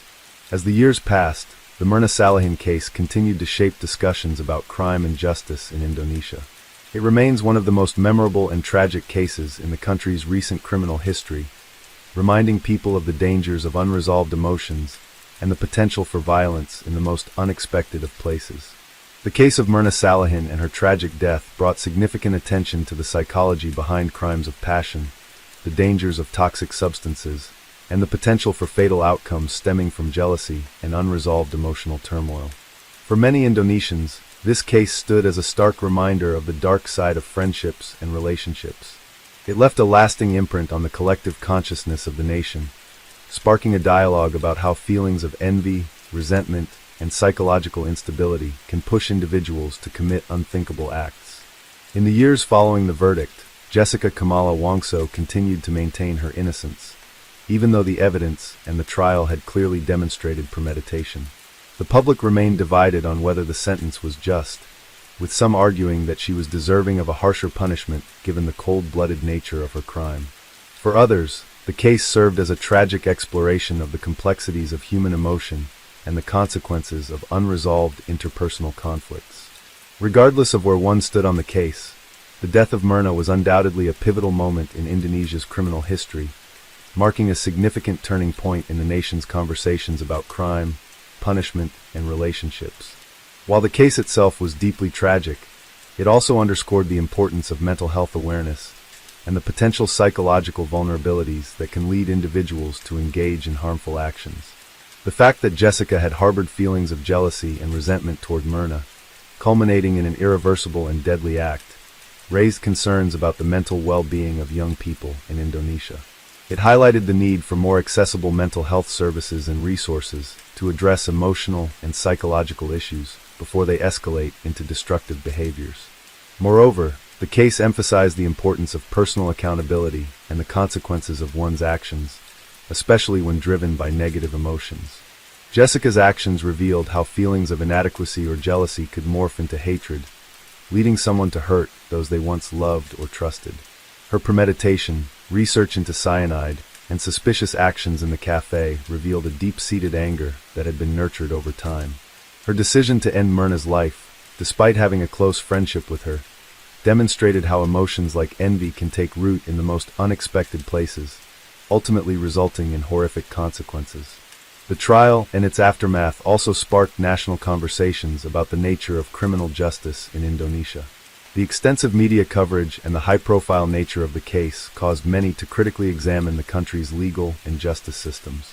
Questions arose regarding whether the legal system was adequately prepared to handle cases involving premeditated murder, especially when the motives were emotionally driven. The public became more interested in the ways that criminal law interacted with the mental state of defendants, and whether psychological evaluations should play a larger role in such high-stakes cases. Some legal scholars and activists also called for reforms in the handling of toxic substances within the country. The cyanide poisoning in this case highlighted a significant gap in regulations surrounding the sale and distribution of dangerous chemicals. It was revealed that the cyanide used in the crime had been easily obtainable, which sparked calls for tighter controls on chemicals that could be misused for malicious purposes. Advocacy groups and public health experts began pushing for more stringent regulations to prevent similar crimes, especially as toxic substances could be used to harm others in increasingly subtle and undetectable ways. The public's fascination with the case continued, with many finding it difficult to move past the chilling nature of the crime. Public figures, including psychologists and criminologists, weighed in on the case, offering insights into the psychological and emotional factors that might lead someone to kill. Jealousy, resentment, and feelings of betrayal were discussed as core themes that, when left unchecked, could push an individual to commit heinous acts. However, many also acknowledged that Jessica's personal history, her struggles in her own career and relationships, could have played a significant role in her actions, as underlying psychological struggles might have been a contributing factor. The case also prompted new discussions around the nature of revenge in modern society. Revenge killings, particularly those fueled by jealousy or betrayal, are not uncommon in criminal cases, and Myrna's murder served as a high-profile example of how individuals can take matters into their own hands when they feel wronged. Discussions on the topic focused on the importance of managing anger and grievances in healthy, non-destructive ways, and on the role of social support systems in helping individuals cope with difficult emotions. Myrna's death was seen as a tragic outcome of failed conflict resolution, where communication, reconciliation, and emotional support were absent. In the aftermath of the trial, both Jessica's defense and the prosecution's case sparked debates about the limits of circumstantial evidence in criminal trials. While the presence of cyanide and Jessica's suspicious behavior were significant pieces of evidence, some questioned whether the case truly proved premeditation. Was Jessica motivated solely by jealousy, or were there other, more complex psychological factors at play? Some argued that the court's reliance on circumstantial evidence and psychological interpretation created uncertainty around the exact nature of Jessica's intentions.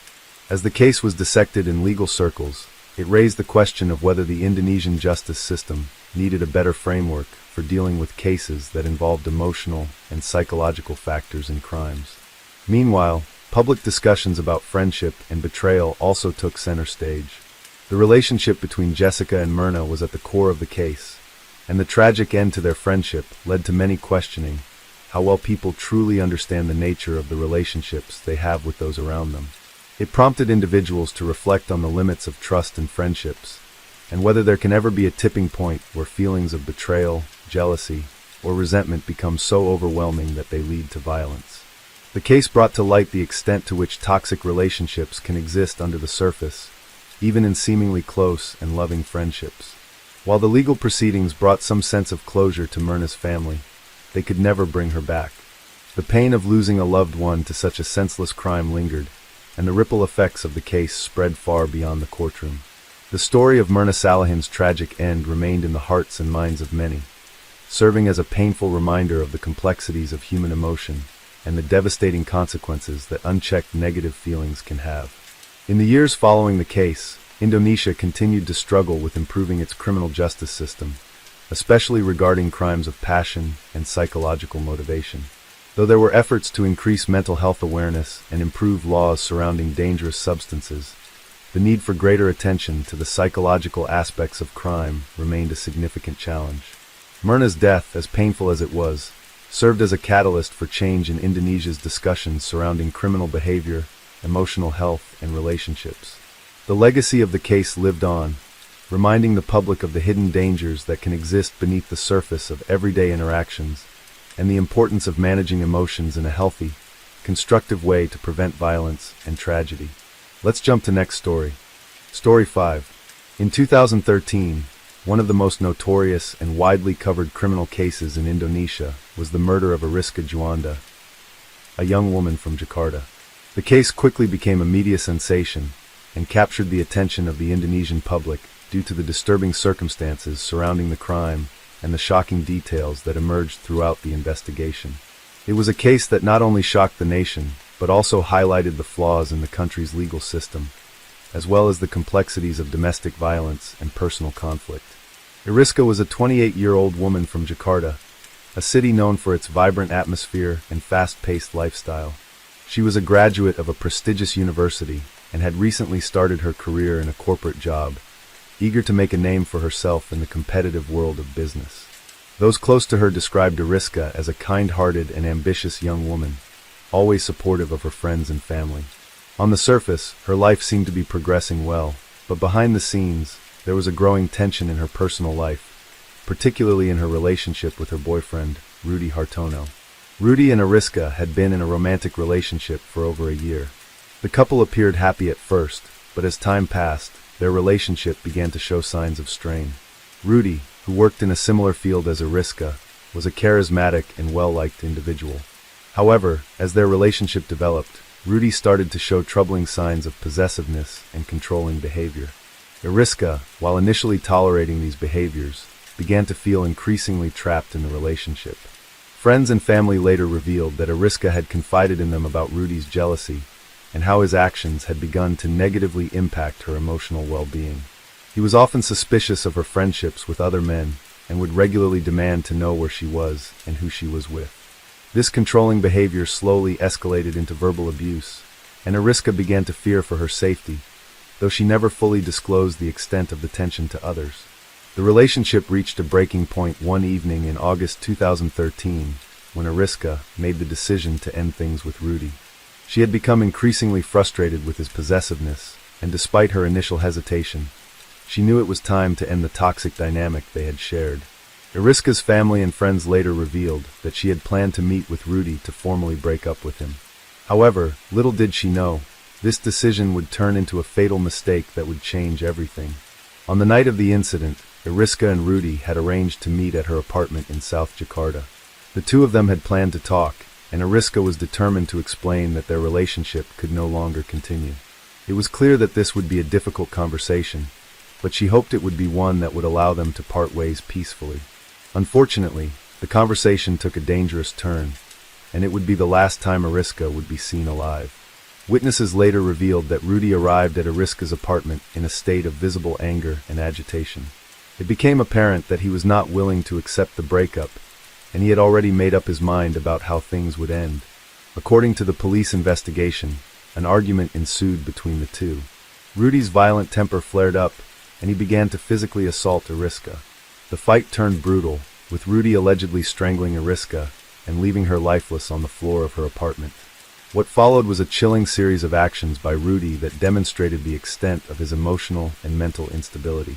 According to forensic reports, after killing Eriska, Rudy attempted to cover up the crime. He reportedly wiped down the apartment to remove any evidence of his presence and disposed of the clothes he was wearing that night. He also cleaned the murder weapon, which was a belt used to strangle Eriska. His attempt to hide the crime only added to the disturbing nature of the murder, showing how far he was willing to go to prevent being caught. Rudy's actions immediately raised suspicions among Eriska's friends and family. After not hearing from her for several hours, they became worried. It was unlike Eriska to disappear without notice, especially when she had made plans to meet with her friends the next day. They tried calling her phone, but there was no response. Concern turned to panic when Eriska's co-workers reported that she had failed to show up for work the next morning without any prior warning. Eriska's family, now frantic with worry, immediately contacted the police. They feared that something was terribly wrong, and after reporting her missing, the police began investigating her apartment. Rudy, who had not been seen in the days following the incident, was quickly identified as a suspect. Initially, he claimed to have no knowledge of Eriska's whereabouts, and even expressed his own concern about her sudden disappearance. However, investigators quickly uncovered inconsistencies in his story, and their suspicions grew stronger as they uncovered critical evidence pointing to his involvement in the crime.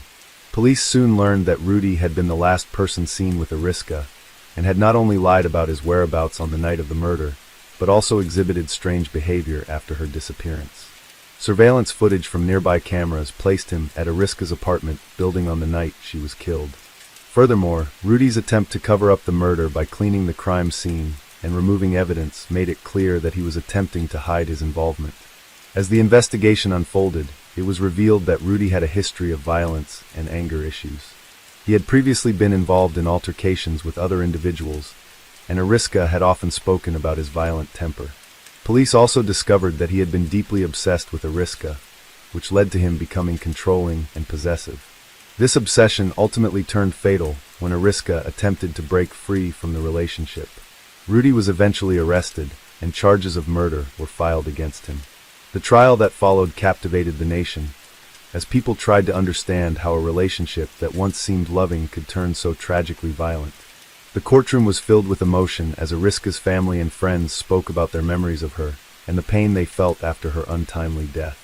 The prosecution painted a picture of a young woman who had tried to escape an abusive relationship, only to be tragically killed by someone she once trusted. As the trial progressed, it became clear that Rudy's jealousy, anger, and inability to accept rejection had driven him to commit a heinous act of violence. The prosecution argued that the murder was premeditated, and Rudy's behavior in the aftermath showed a complete disregard for human life. His actions were seen as a tragic reminder of the dangers of domestic violence, possessiveness, and the importance of addressing toxic relationships before they escalate to such extreme levels. The case became a symbol of the need for greater awareness of domestic violence in Indonesia, where many women continue to suffer in silence due to fear, shame, or cultural pressures. Eriska's death was a wake-up call for many to speak out against abusive relationships and to take action before situations like this one turn fatal. As the trial neared its conclusion, the verdict brought some measure of justice to Eriska's family. Rudy was convicted of murder and sentenced to life in prison, a sentence that many felt was appropriate given the brutality of the crime. The case served as a stark reminder of the dangers that can lurk in relationships when one person seeks to control or dominate the other. It also reinforced the importance of mental health in understanding the motivations behind violent crimes, as Rudy's actions were fueled by deep psychological issues that went unaddressed until it was too late. In the years following Eriska's death, her family and friends continued to honor her memory and advocate for victims of domestic violence. The case remains a tragic example of the dangers of toxic relationships and the importance of recognizing the signs of abuse before it's too late. Eriska's story became a rallying cry for those seeking to bring greater attention to the issue of domestic violence in Indonesia and beyond.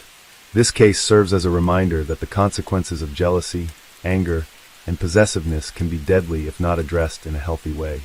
Eriska's untimely death changed the course of her family's lives forever, and it continues to inspire efforts to prevent further tragedies from occurring, helping others escape the grips of violent relationships before it's too late. As the investigation into Eriska Juanda's tragic murder continued, it became clear that Rudy Hartono's violent behavior had been a consistent pattern in his life. Law enforcement officers unearthed several disturbing details about his past that shed light on the darker side of his personality. Rudy had been involved in multiple incidents of verbal abuse and aggressive outbursts in the past, particularly with people close to him, including former friends and family members. These events were largely ignored or downplayed, often swept under the rug due to cultural norms in Indonesian society that tend to minimize domestic issues and private conflicts. However, the escalation of his behavior toward Eriska made it impossible to ignore the extent of his dangerous tendencies. In fact, one of Rudy's ex-girlfriends came forward during the investigation to reveal that he had been emotionally abusive toward her as well. She described Rudy as controlling and jealous, with an unyielding need to monitor her every move. She recounted several occasions where Rudy would demand access to her social media accounts and constantly question her whereabouts, even when there was no cause for suspicion. This ex-girlfriend's testimony added to the growing picture of a man unable to accept rejection or control his emotions in a healthy manner. It became evident that Rudy's behavior toward Eriska was not an isolated incident, but rather part of a deeper pattern of possessiveness and emotional abuse. Rudy's actions in the days after the murder raised even more suspicion. Upon realizing that Eriska was no longer responding to her phone calls, and after the police had been alerted to her disappearance, he initially acted as if he were concerned about her whereabouts. Rudy even spoke to Eriska's family members and friends, pretending to help with the search. However, his behavior was increasingly suspicious. He avoided direct questioning from the police, and was reluctant to provide clear answers about the last time he had seen her. Rudy's attempt to feign innocence and mislead investigators was an attempt to cover up the crime he had committed. After murdering Eriska, he went to great lengths to erase any trace of his involvement. He had carefully cleaned the apartment, ensuring that there were no fingerprints or physical evidence left behind. He removed the belt he used to strangle her, wiped it down, and disposed of his own clothes to eliminate any potential evidence that could link him to the crime. Despite his meticulous efforts to cover up his actions, forensic investigators managed to gather crucial evidence that eventually led to his arrest. Forensic experts discovered residue on Eriska's body that indicated she had been strangled with a belt, and the toxicity of the crime scene suggested that there had been an altercation. There were signs of a violent struggle before Eriska's death, with broken furniture and signs of her trying to escape Rudy's grasp. Additionally, forensic analysis revealed traces of sedatives in Eriska's system, suggesting that Rudy may have drugged her prior to the murder, likely to subdue her and make it easier for him to overpower her. This added an additional layer of cruelty to the crime, as it indicated a premeditated and calculated act of violence rather than a spontaneous outburst. As the investigation developed, police uncovered phone records and text messages that further implicated Rudy. Messages between him and Ariska revealed his increasing desperation to control her and his intense jealousy toward other men in her life. Rudy's constant attempts to manipulate Ariska into staying with him were evident in the messages, where he expressed feelings of entitlement and emotional manipulation. The messages painted a portrait of a man who was unwilling to accept rejection and was determined to keep Ariska in a relationship, no matter the cost. The testimony of Ariska's close friends and family members also painted a vivid picture of the dynamic between the couple. They revealed that Ariska had frequently mentioned Rudy's controlling behavior and how it made her uncomfortable. Her friends recalled instances when she had tried to distance herself from him, but he would constantly pressure her to stay, using guilt and manipulation to maintain control. These accounts provided critical insight into the emotional and psychological toll Rudy's behavior had on Ariska before her death. During the course of the trial, the prosecution argued that Rudy Hartono had planned and executed the murder out of jealousy and a deep-seated need to control Ariska. The evidence, including his violent history, the disturbing text messages, and his attempt to cover up the crime, left little doubt about his role in the murder. The prosecutors emphasized that Rudy's emotional instability, combined with his obsession with Ariska, led him to commit a heinous act of violence. His inability to cope with rejection and his desire to maintain power over Ariska culminated in the ultimate betrayal of trust, ending her life in the most brutal way possible. Throughout the trial, Rudy maintained his innocence, consistently denying any involvement in the murder. However, the overwhelming evidence against him made it clear that he was guilty. As the court proceedings unfolded, the defense attempted to argue that Rudy had acted in a moment of temporary insanity due to the emotional strain of the relationship and his apparent inability to control his emotions. They suggested that Rudy's actions had been an impulsive reaction to his overwhelming jealousy and not a premeditated crime. However, this defense was weak, as the evidence suggested that Rudy had planned the murder in advance, particularly considering the careful steps he took to cover up his actions afterward. In December 2013, after several months of intense media coverage and public scrutiny, the trial reached its conclusion. The court found Rudy Hartono guilty of premeditated murder and attempted cover-up. He was sentenced to life imprisonment, a verdict that was met with mixed reactions from the public. Many felt that the sentence was too lenient, given the brutality of the crime, while others believed that it was a fair reflection of the legal process in Indonesia. While the conviction provided a sense of justice for Ariska's family, the case remained a painful reminder of the dangers of domestic violence and the devastating consequences of emotional abuse. The murder of Ariska Juanda shed light on the toxic nature of relationships where one person seeks to dominate and control the other. It also raised questions about the availability of resources for those suffering from emotional and psychological abuse, and the need for a greater societal understanding of the impact of emotional manipulation and jealousy. In the years following the trial, the case continued to resonate with Indonesian society. Advocacy groups and domestic violence organizations used the case as a platform to raise awareness about abusive relationships, the importance of mental health support, and the need for stronger laws to protect victims of violence. The case also sparked debates about the prevalence of toxic masculinity and gender-based violence in Indonesian society, and how cultural attitudes often contribute to the normalization of controlling and abusive behavior. The murder of Ariska Juanda became a cautionary tale for many in Indonesia, emphasizing the importance of recognizing the signs of emotional abuse and seeking help before a relationship becomes dangerous. It served as a reminder of the tragic consequences of unresolved jealousy, control, and possessiveness in relationships.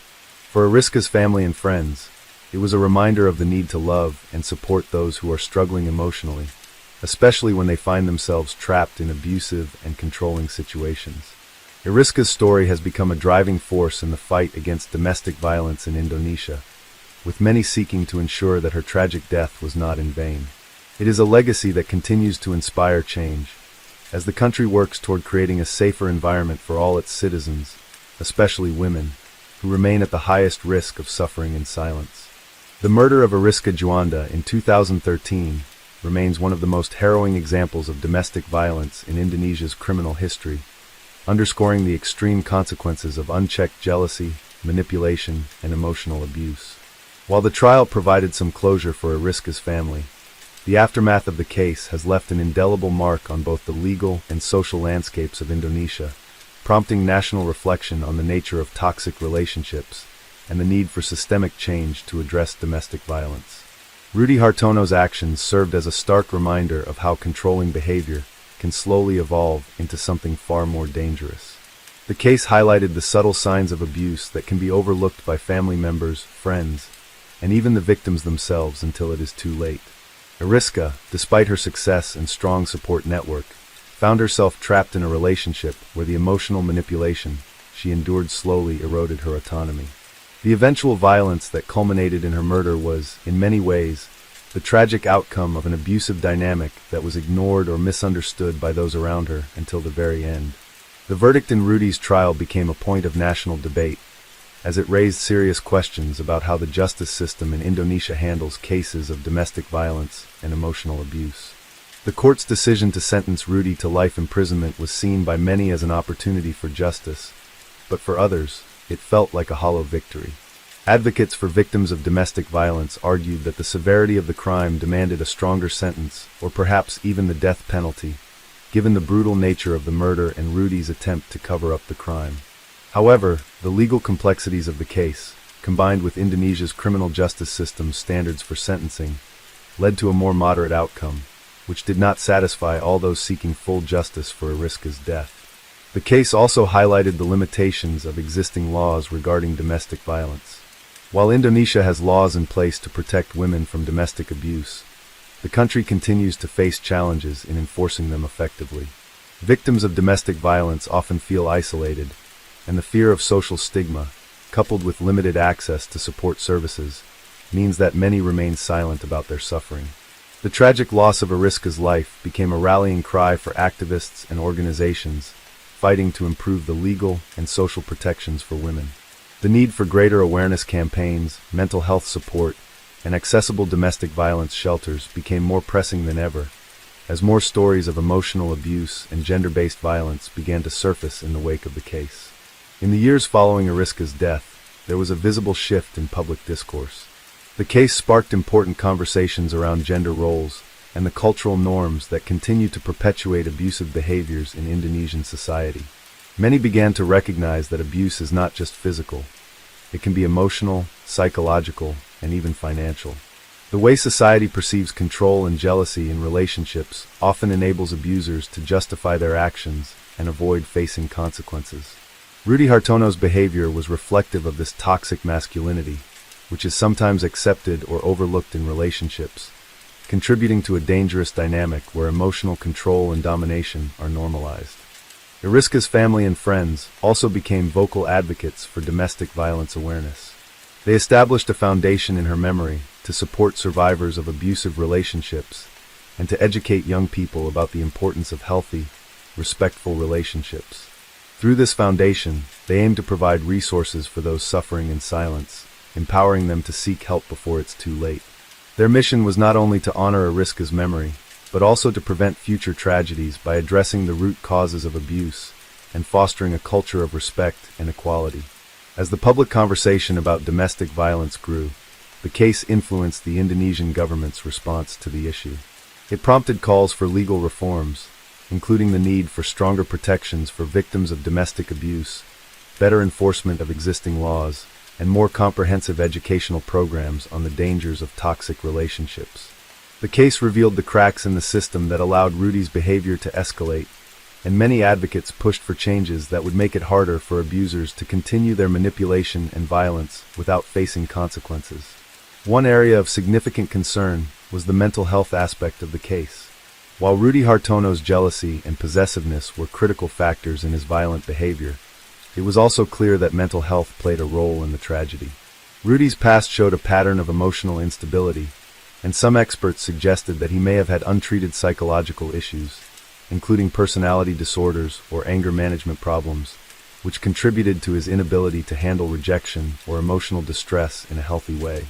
Mental health professionals argued that there needed to be greater awareness and better access to mental health services, especially for those struggling with emotional and psychological issues that could lead to violence. The tragedy highlighted how, in many cases, mental health issues can manifest in destructive ways if left unaddressed. Iriska's murder also prompted conversations about the broader issue of violence against women in Indonesia, where domestic abuse is still underreported, and societal attitudes often place the blame on the victim rather than the perpetrator. The fact that many women in abusive relationships hesitate to speak out because of fear of shame, judgment, or even retaliation was a recurring theme in the aftermath of Iriska's death. The case underscored the need for cultural change, encouraging individuals to question harmful stereotypes and to start holding abusers accountable for their actions. The legacy of Iriska Juanda's death continues to shape discussions on gender equality, domestic violence, and the importance of building healthy relationships. Her case stands as a powerful testament to the dangers of emotional manipulation, control, and the toxic effects of jealousy. It also serves as a cautionary tale about how an abusive relationship, if not recognized and addressed, can escalate into violence. In the wake of this tragedy, there has been increased support for victims of domestic violence, both legally and socially, and a stronger call for educational efforts to teach young people about healthy relationship dynamics. Various women's rights groups have used the case as an example of how vital it is to provide comprehensive support systems for those at risk, and to ensure that those suffering from abuse can access the resources and assistance they need to escape dangerous situations. Iriska's story, while heartbreaking, has had a profound impact on Indonesian society, shining a spotlight on the issue of domestic violence and inspiring change in the way the nation addresses these crimes. It serves as a painful reminder of how quickly a relationship can turn toxic and ultimately deadly if there is no intervention. However, her story also continues to fuel the growing movement for gender equality, victim support, and legal reform, efforts that, in the long term, may help prevent future tragedies like hers from occurring. For those who knew Iriska, the pain of losing her remains, but they continue to honor her memory through advocacy and the fight for justice. Their efforts serve as a beacon of hope for other victims, ensuring that Iriska's tragic death was not in vain. In the end, Iriska's case was not only a call for justice, but also a call to action, a call for a society that values the lives of women and works tirelessly to protect them from harm. Let's jump to next story. Story 6. In 2013, one of the most shocking and brutal criminal cases that captured national attention in Indonesia was the murder of a family in Palembang, South Sumatra. This case was disturbing not only due to the savage nature of the crime, but also because it exposed the underlying issues of greed, betrayal, and the dark side of familial relationships. The events surrounding this case are still remembered as one of the most horrifying crimes in the country that year, with lasting effects on both the legal system and public perceptions of safety within the home. The crime occurred on the night of March 5, 2013, in the city of Palembang, when a family of 4, Jamaluddin, a successful businessman, his wife Mardiana, and their 2 children, a 14-year-old boy and a 10-year-old girl, were brutally murdered in their home. Their house, a spacious and luxurious residence located in the heart of Palembang, was known for its wealth and affluent lifestyle. To the outside world, the family appeared perfect. Jamaluddin was well established in the local business community, and the family led a comfortable life. However, underneath the facade of this successful family, there were cracks that would ultimately contribute to their tragic end. At the time of the murders, the investigation initially seemed like a random act of violence.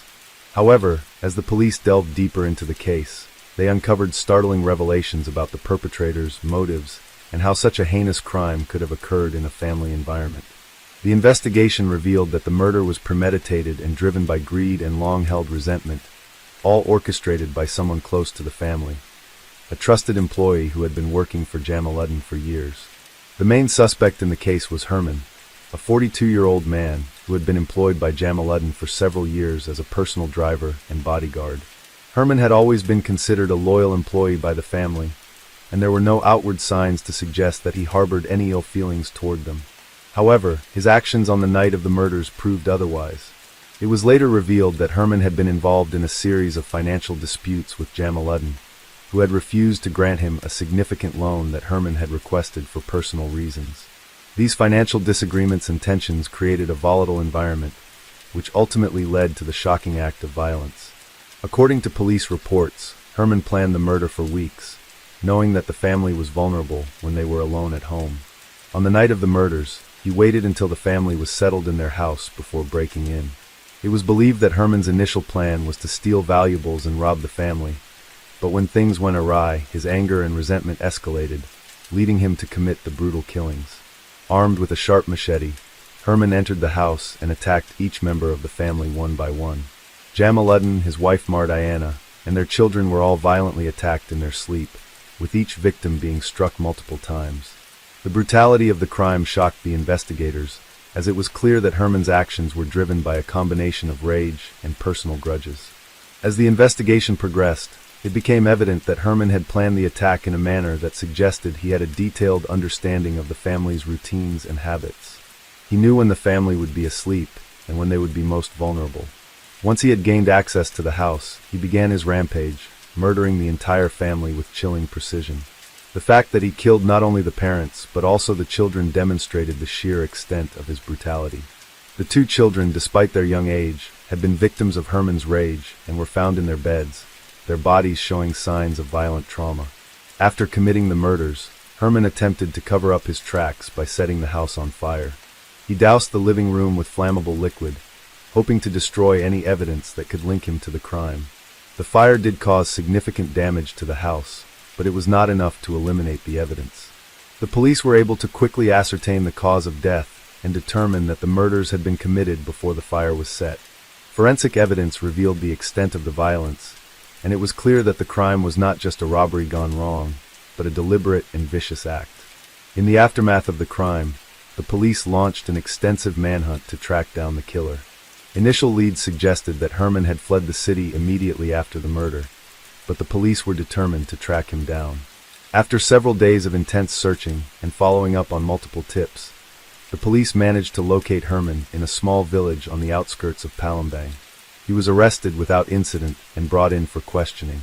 During his interrogation, Herman initially denied any involvement in the murders, claiming that he had not been present at the scene and had no idea what had happened. However, the investigators quickly found inconsistencies in his statements, and physical evidence began to mount against him.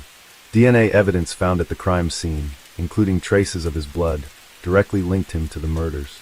As the evidence piled up, Herman finally confessed to the crime, detailing the plan he had executed to kill the family. Herman's confession provided shocking insight into the depths of his resentment and greed. He explained that his financial troubles had pushed him to the breaking point, and when Jamaluddin had refused to help him, he felt betrayed. His frustration had built up over time, and in a fit of rage, he decided to take matters into his own hands. Herman admitted that he had been plotting the murders for several months, carefully planning his actions and knowing exactly when the family would be most vulnerable. His statement revealed a chilling sense of calm and calculated intention, which left the investigators shaken. As the trial began, the courtroom was filled with intense emotion. The victims' families and friends mourned the loss of their loved ones, while Herman's actions were scrutinized in detail. The prosecution argued that Herman's greed, resentment, and lack of remorse should be taken into account when determining his sentence. The defense, however, tried to argue that Herman had been under extreme financial pressure, and that his actions had been a result of a temporary lapse in judgment. This defense was met with little sympathy, as the public and the victims' families felt that Herman's behavior had been premeditated and malicious. The trial ultimately concluded with a guilty verdict. Herman was convicted of the murders of Jamaluddin, Mardiana, and their two children. The court sentenced him to death, recognizing the brutal nature of the crime and the profound impact it had on the victims' families. While the death penalty remains a controversial issue in Indonesia, many felt that Herman's actions warranted the highest form of punishment. The case was not just a tragedy for the families involved, but it also highlighted deeper issues within Indonesian society, particularly around issues of wealth disparity, greed, and the vulnerability of families. Jamaluddin's family had been well respected in the community, and the fact that they could fall victim to such a horrific crime shocked many. In the months following the trial, the case had a profound impact on local law enforcement and how they handled cases of violent crimes. Investigators realized that there were often warning signs that could help prevent such crimes from occurring in the future. The case also led to increased efforts to address issues of domestic safety and the importance of trusting employees who are in close proximity to family members and their property. For the victims' families, the pain of losing their loved ones was immeasurable. The tragic events surrounding the deaths of Jamaluddin, Diana, and their children would remain a scar on their lives, but they also became advocates for victims of violence, hoping to raise awareness about the importance of preventing domestic crime and ensuring the safety of families.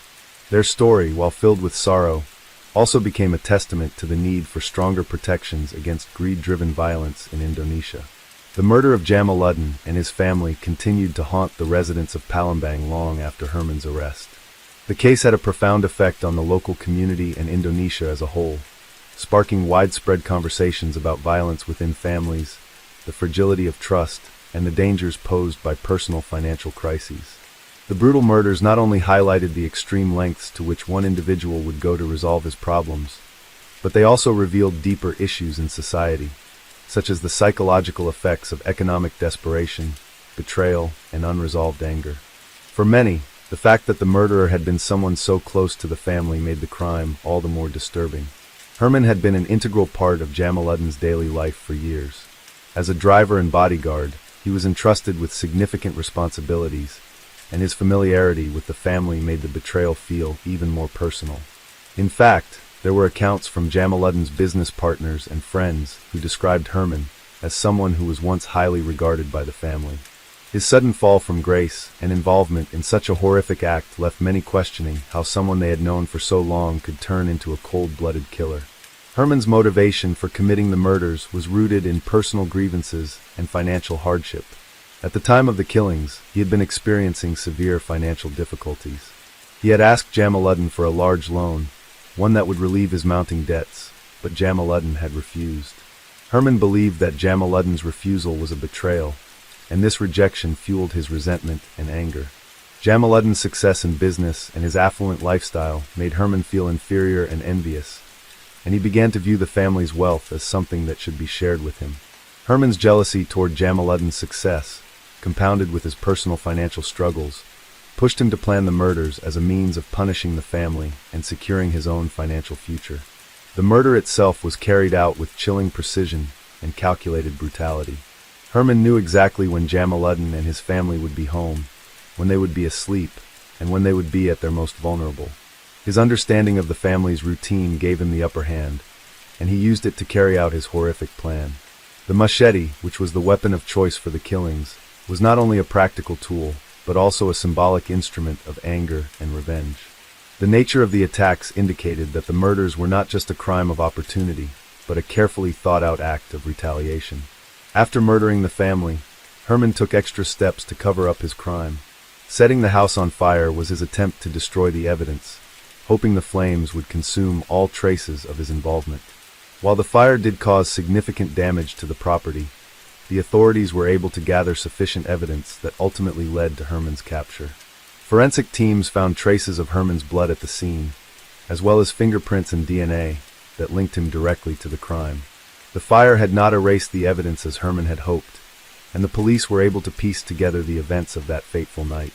As police continued to investigate the crime, they learned that Herman had a history of financial problems. He was deeply in debt and had been borrowing money from various sources to cover his expenses. It became clear that his financial situation had spiraled out of control, and his request for a loan from Jamaluddin was his last attempt to find a way out of his dire circumstances. When Jamaluddin refused to help, Herman's resentment turned into rage, and he began to plot his revenge.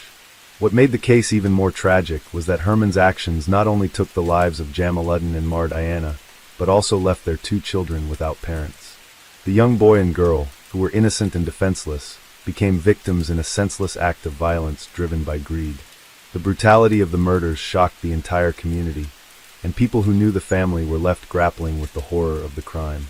How could someone who had been trusted so deeply by the family be capable of such cruelty? It was a question that lingered in the minds of many, and it underscored the unpredictable nature of human behavior when driven by unchecked emotions like greed and anger. As the trial of Herman began, the public was eager to see justice served for the victims. The courtroom was filled with both the families of the victims and supporters of Herman, who were shocked by the crimes. Herman's defense team tried to argue that his actions were the result of financial stress, and that he was temporarily overwhelmed by his situation. However, this argument was met with little sympathy, as the premeditated nature of the crime was undeniable. Herman had carefully planned the attack, choosing the perfect moment to strike and ensuring that his tracks were covered as much as possible. The fact that he showed no remorse and attempted to destroy the evidence further solidified the prosecution's case that this was an act of pure malice and revenge, not one driven by a momentary lapse in judgment. During the trial, the prosecutors emphasized the brutality of the murders and the calculated manner in which Herman had executed his plan. The victims' families were understandably devastated, and the loss of Jamaluddin, Mardiana, and their 2 children left an emotional void that would never be filled. The prosecution argued that Herman had shown a complete lack of empathy, not only for the adults in the family, but also for the children, who were just starting their lives. His willingness to kill them without a second thought was described as the height of human depravity. As the trial continued, the defense attempted to soften Herman's image by focusing on his supposed remorse and the difficult circumstances that led him to act in such a violent way. However, the evidence was overwhelmingly against him, and the court found Herman guilty of the murders of Jamaluddin, Mardiana, and their 2 children. The jury deliberated for several hours, and after a tense period, they returned with a verdict of guilty on all charges. In the final sentencing, Herman was handed the death penalty, which, while controversial in Indonesia, seemed to most observers to be a fitting punishment for the brutal nature of the crimes. Many felt that his actions had been unforgivable, and that the death penalty was necessary to ensure justice for the victims. Although some human rights activists called for a less severe sentence, most agreed that Herman's calculated actions warranted the harshest punishment available. The case left a lasting impact on the community in Palembang and the nation as a whole. It raised important questions about the role of economic pressure, personal relationships, and financial dependency in creating a climate where violence could thrive. Herman's actions were not the result of a single moment of madness, but rather the culmination of months of frustration, resentment, and an overwhelming desire for financial gain. His story became a cautionary tale for those who might feel trapped by their circumstances, urging society to address financial inequality and provide better support for individuals facing crises that could lead them down a dangerous path. For the surviving relatives of the victims, the trial and sentencing provided some measure of closure, but the emotional scars left by the deaths of Jamaluddin, Mardiana, and their children would never fully heal. The case served as a stark reminder of the dangers that can arise from within the home and the importance of being vigilant in recognizing the signs of toxic relationships and financial instability that can lead to devastating outcomes. Ultimately, the tragic case of the Palembang family murders in 2013 stands as a painful reminder of how personal grievances, when left unchecked, can escalate into acts of horrific violence. It also underscores the need for a stronger support system for those facing financial hardship and emotional distress, as well as the importance of addressing the root causes of violence in both the family and society. The aftermath of the murders in Palembang extended beyond the courtroom, as the case continued to impact various aspects of Indonesian society. It sparked debates not only on issues of crime and punishment, but also on the psychological effects of financial hardship, betrayal, and desperation. The case of Herman and the brutal murders of Jamaluddin, Mardiana, and their 2 children became a symbol of how unchecked personal grievances, when coupled with severe financial distress, can lead to the breakdown of moral and ethical boundaries. The crime was not merely about the murders themselves, but also about the societal structures and circumstances that had allowed such a tragedy to occur. One of the key aspects that came under scrutiny after the trial was the economic inequality in Indonesia. Many commentators and social critics pointed out that financial pressure had been a driving force behind Herman's actions. His desire to secure a loan from Jamaluddin, and the rejection that followed, highlighted the stress and frustration that many Indonesians face when dealing with financial difficulties. For people like Herman, who felt trapped by their debts, a rejection from a wealthy benefactor could push them to the breaking point. This incident prompted calls for better financial education and support systems for individuals experiencing economic hardship. Experts began advocating for increased awareness and resources to help people manage their finances and avoid falling into debt traps that could ultimately lead to destructive outcomes. Herman's motives were not merely about money, but also about resentment. He had grown envious of the privileged life that Jamaluddin led, a life that Herman himself could never attain. This jealousy seemed to have built over the years, and when the financial strain became unbearable, it turned into anger. The case thus raised questions about the damaging effects of social envy and how it can fester in environments where people compare themselves to others who appear to have more. The resentment that Herman harbored for Jamaluddin's wealth eventually led him to believe that violence was an acceptable solution to his problems. It raised awareness of how toxic emotions such as jealousy and frustration, when not addressed in healthy ways, can lead to dangerous consequences. This case also had broader implications for family dynamics and the importance of trust within the family and household. For the victims' relatives and the larger community, the fact that a trusted family employee, someone who had been seen as a part of their daily life, was responsible for such a gruesome crime was deeply unsettling. It shattered the sense of safety that many people believed they could have within their own homes. This tragedy led to an increased focus on the psychological well-being of those working closely with families, especially when they hold positions of trust, such as servants, bodyguards, and personal drivers. The case prompted discussions about how to better screen and support employees in private homes, ensuring that they are not only capable of their duties, but also emotionally stable and trustworthy. In the wake of the tragedy, the survivors of the victims, extended family members and close friends, were left to deal with the deep emotional scars left by the murders. They struggled not only with the loss of loved ones, but also with the betrayal of trust by someone they had considered part of their circle. Many spoke about how difficult it was to reconcile the image of Herman as a loyal, trusted employee with the reality of the brutal killings he committed. It was as if a veil had been lifted, revealing a person completely different from the one they had known. This sense of betrayal, coupled with the pain of loss, left many grappling with feelings of confusion, sadness, and anger. For the families who lost their loved ones, there was a long road ahead in terms of emotional healing. While the legal process provided some sense of justice, it did little to ease the grief they faced. The two children, who were just beginning their lives, had been senselessly taken from them, and this loss was particularly hard to bear for relatives and friends. The families were forced to confront not only the horror of the murders, but also the knowledge that the killer had been someone who was trusted and seen as part of their everyday life. This loss prompted many survivors to advocate for mental health support for people who face traumatic experiences, recognizing that such events often leave lasting emotional scars. In the years following the trial, the case continued to serve as a cautionary tale for the public and policymakers alike. It emphasized the need for better prevention mechanisms for both financial hardship and psychological stress. Many experts began pushing for more resources dedicated to mental health services, especially in light of the increasing pressures faced by many individuals in a rapidly developing economy. The case showed that when people are unable to cope with emotional or financial burdens, the consequences can be devastating not just for them, but for innocent lives as well. The case also raised questions about the effectiveness of the criminal justice system in Indonesia, especially in dealing with premeditated, violent crimes. While Herman was convicted and sentenced to death, the case raised issues regarding the broader judicial process. Some critics argued that there were opportunities to detect signs of Herman's discontent and financial problems earlier on, perhaps preventing the tragedy altogether. They suggested that the state could do more to prevent violence by offering early intervention programs for those facing financial or emotional crises. This case underscored the importance of a proactive approach in tackling underlying issues before they spiral into irreversible harm. Additionally, the case prompted the Indonesian government to review the way in which domestic and financial disputes were handled. Public discussions about financial education, debt management, and the psychological effects of unemployment or financial loss became more prominent.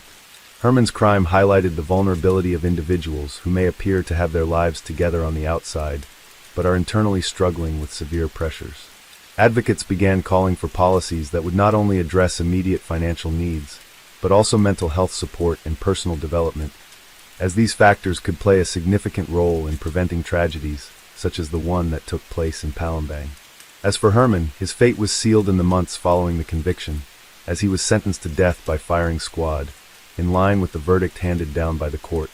While many agreed with the harsh penalty, others continued to debate the fairness and necessity of the death penalty in Indonesia, especially in cases involving economic distress or extreme personal emotions.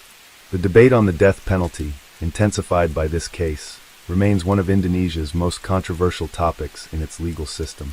The execution of Herman, however, did not bring complete closure to the case for many people, as the emotional scars of the tragedy would remain for years to come.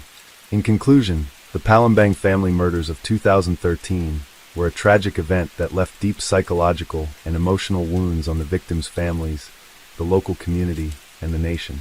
The crime highlighted the dangers of financial desperation and personal grievances when left unchecked. It also emphasized the importance of trust, mental health support, and preventative measures in ensuring the safety and well-being of individuals. The consequences of Herman's actions reached far beyond the immediate tragedy, sparking important societal discussions that continue to shape Indonesia's legal and social landscape to this day. Let's jump to next story. Story 7. In 2014, Indonesia was shaken by a tragic and disturbing crime that would become one of the most talked about cases of the year. The murders of the Kusuma family in Jakarta, an event that left the nation questioning issues of family dynamics, financial strain, and the psychological pressures on individuals. This case, which involved the loss of 4 lives, was not just a simple murder, but an illustration of deeper, underlying social issues that affected not only the family, but also those in the community who were close to them. The Kusuma family consisted of Suhartono Kusuma, a successful businessman who ran a real estate agency, his wife Miati, and their 2 children, a teenage son named Dito and a daughter who was younger. The family lived in a comfortable, affluent part of Jakarta. To outsiders, they appeared to be the ideal family, enjoying the privileges of financial success and social respectability. However, as investigations would later reveal, a series of personal and financial struggles were brewing beneath the surface. The incident occurred in early May 2014, when the Kusuma family was discovered dead in their home.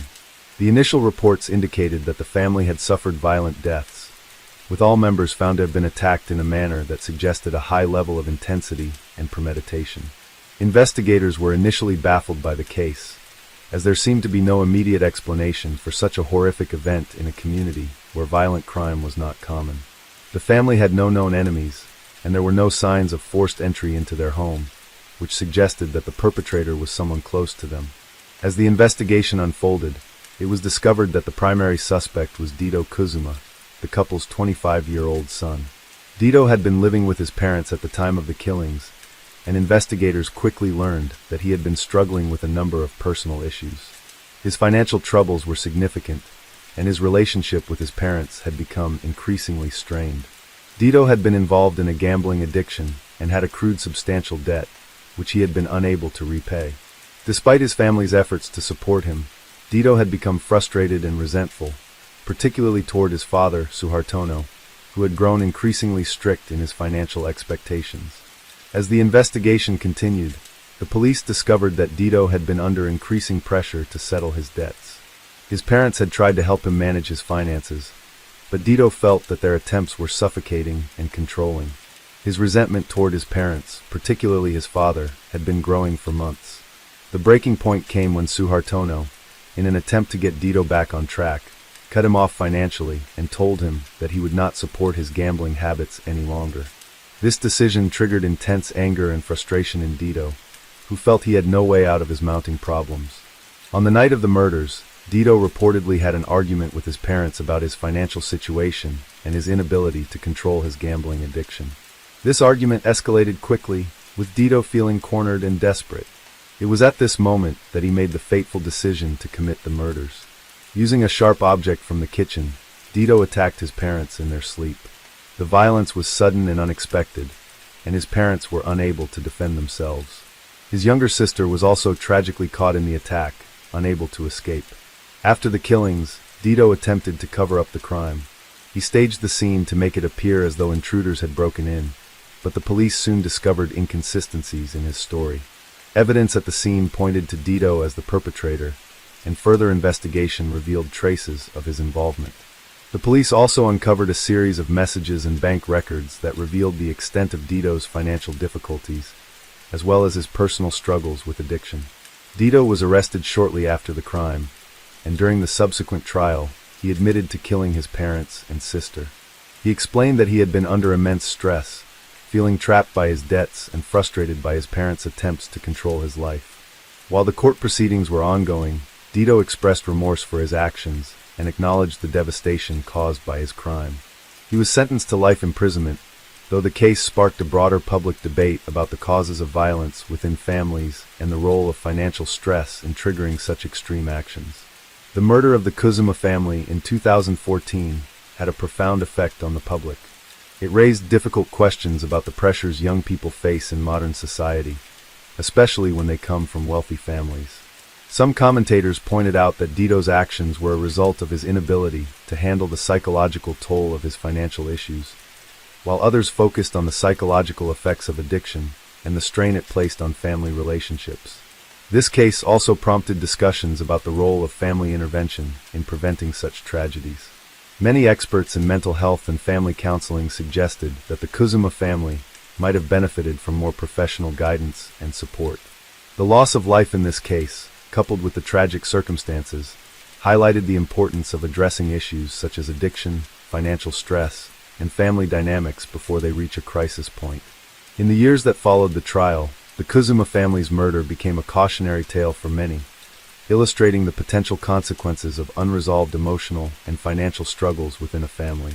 The case continues to serve as a reminder of how even families that seem to have everything on the surface can suffer from deep-rooted issues that, if left unchecked, can lead to devastating outcomes.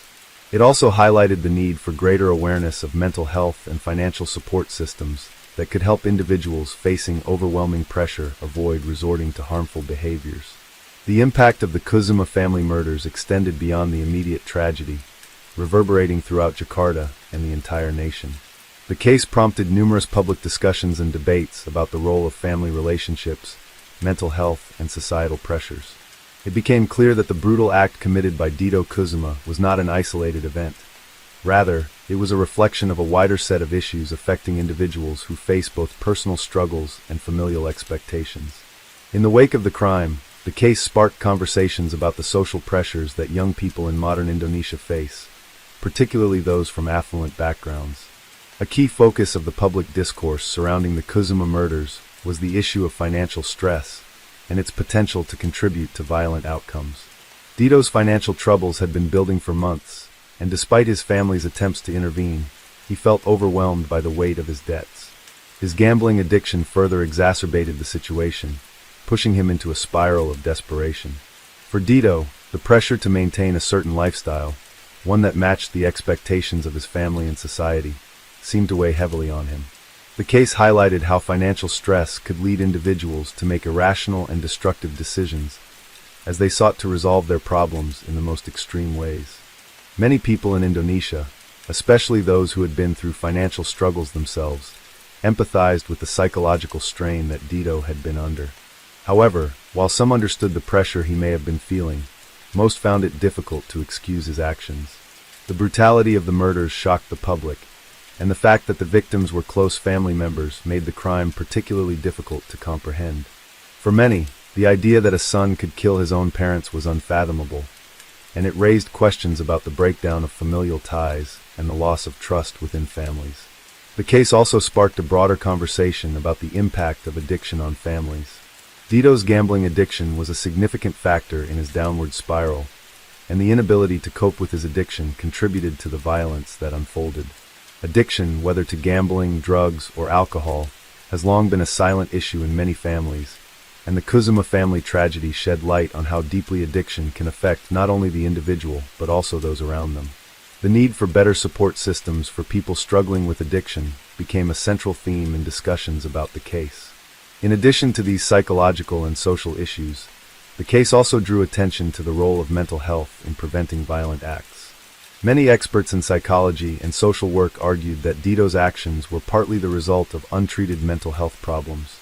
His feelings of anger, humiliation, and despair were exacerbated by his inability to handle the pressures of his life. While some may argue that Dito's actions were a result of his own choices, others pointed out that he had never received professional help to manage his emotions and addiction. This case served as a wake-up call for the Indonesian public, emphasizing the importance of addressing mental health issues before they escalate into violent behavior. Mental health services and therapy were identified as critical tools in preventing tragedies like the Kuzuma murders from occurring in the future. Moreover, the case highlighted the need for family counseling and open communication within households. While the Kuzuma family seemed to be financially successful and outwardly stable, The lack of communication and understanding between Dito and his parents contributed to the tragic outcome. Had the family been able to address Dito's issues in a more supportive and open environment, the outcome might have been different. This raised the importance of fostering an atmosphere of trust and dialogue within families, where members can talk openly about their struggles without fear of judgment or rejection. In the wake of the tragedy, there were calls for reform in both the legal and mental health sectors. Some proposed the creation of more community-based programs aimed at supporting individuals who are facing financial difficulties or battling addiction. These programs would not only provide practical financial assistance, but also offer emotional support and counseling for individuals struggling with personal issues. The aim was to prevent situations like the Kuzuma families from escalating into violence and ensure that people had access to the help they needed before they resorted to drastic measures. Furthermore, the case prompted discussions on how Indonesia's legal system handles crimes of family violence. Dito was convicted of 4 murders, and his sentencing to life imprisonment was seen by some as too lenient, given the severity of his crime. The debate over whether the death penalty should be applied in such cases resurfaced, with some arguing that the punishment should reflect the gravity of the offense. Others, however, believed that the focus should be on rehabilitation and treatment, particularly given Dito's history of addiction and emotional distress. This case, along with others like it, led to renewed discussions about the most appropriate ways to deal with violent criminals, especially those who commit crimes in the heat of emotional distress or financial hardship. For Dito, the consequences of his actions were significant. He had lost not only his family, but also his future. His once promising life as the son of a successful businessman had been destroyed in an instant. The guilt and shame he felt for what he had done weighed heavily on him during the trial, and he expressed deep regret for his actions. He acknowledged that the support he had received from his parents throughout his life had been valuable, and he now realized the irreparable damage he had caused. Although the court proceedings provided some semblance of justice, the emotional toll of the murders on Dito and the families of the victims was something that could never be undone. For the extended family and friends of the Kuzuma family, the loss was immense. They had lost not only family members, but also their sense of security and trust in the people closest to them. The family had been a part of the local community for years, and their deaths left a void that could never be filled. Those who knew the Kuzumas described them as warm and generous people who had always been there for others in times of need. The tragedy underscored the reality that violence can come from places where it is least expected, and that even the closest of relationships can sometimes be fragile. As the case faded from the headlines, the lessons learned from the Kuzuma family murders continued to shape discussions on crime prevention and family dynamics in Indonesia. The tragedy served as a reminder of the psychological and emotional pressures that many people face and the importance of early intervention and support. It also called attention to the need for greater mental health resources and support systems for those in crisis, particularly in times of financial and emotional hardship. The Kuzuma family's story remains a somber reminder that beneath the surface of a seemingly perfect life, struggles and unaddressed issues can lead to devastating consequences. The case also left a lasting legacy in terms of public awareness and a more open conversation about the difficulties many families face in private. The Kuzuma tragedy remains a cautionary tale, and in its wake, many in Indonesia began to rethink how they approach mental health, family support, and the broader issues of financial strain. The Kuzuma family's loss would never be forgotten, but it helped spark important conversations that, in the years to come, would shape policies and societal attitudes toward these pressing issues. The aftermath of the Kuzuma family murders in 2014 continued to affect not just the immediate family, but also the broader community in Indonesia. The case sparked numerous discussions in various sectors, leading to tangible societal and policy changes. In addition to the discussions about the personal struggles faced by individuals like Dito Kuzuma, the case raised essential questions about how families and communities could prevent similar tragedies in the future. These discussions touched on several issues, including mental health awareness, addiction recovery, financial management, and the role of social services. One of the major outcomes of the case was the increased focus on mental health in Indonesia. Mental health has historically been a taboo topic in the country, with many people hesitant to seek professional help due to stigma or lack of awareness. However, the Kuzuma case served as a wake-up call for many, illustrating how untreated mental health issues can lead to destructive and irreversible actions. It became clear that more comprehensive mental health care systems were needed to support individuals before they reached the point of crisis. Government officials, along with mental health professionals, began advocating for greater public education on mental health. This included promoting counseling services, hotlines, and therapy programs to help individuals deal with issues like stress, anxiety, depression, and addiction before they escalated into violence. The Ministry of Health in Indonesia increased efforts to improve mental health infrastructure, with the aim of making therapy and psychiatric support more accessible to the general public. The government also launched campaigns aimed at reducing the stigma surrounding mental illness, encouraging people to talk openly about their struggles and seek help without fear of judgment. Moreover, the tragedy highlighted the significant role of addiction in contributing to mental and emotional distress. Dito's addiction to gambling was a key factor in his decision to kill his family, and experts argued that more needed to be done to address gambling addiction in Indonesia. The country, like many others, had long struggled with a lack of support systems for those affected by gambling, and the Kusuma case drew attention to this gap. In the years following the murders, there was a concerted push to provide better addiction counseling and recovery programs. The government began working with NGOs and local organizations to raise awareness about gambling addiction and offer rehabilitation services. The financial pressures that Dito faced also became a central topic in discussions about family dynamics and crime prevention.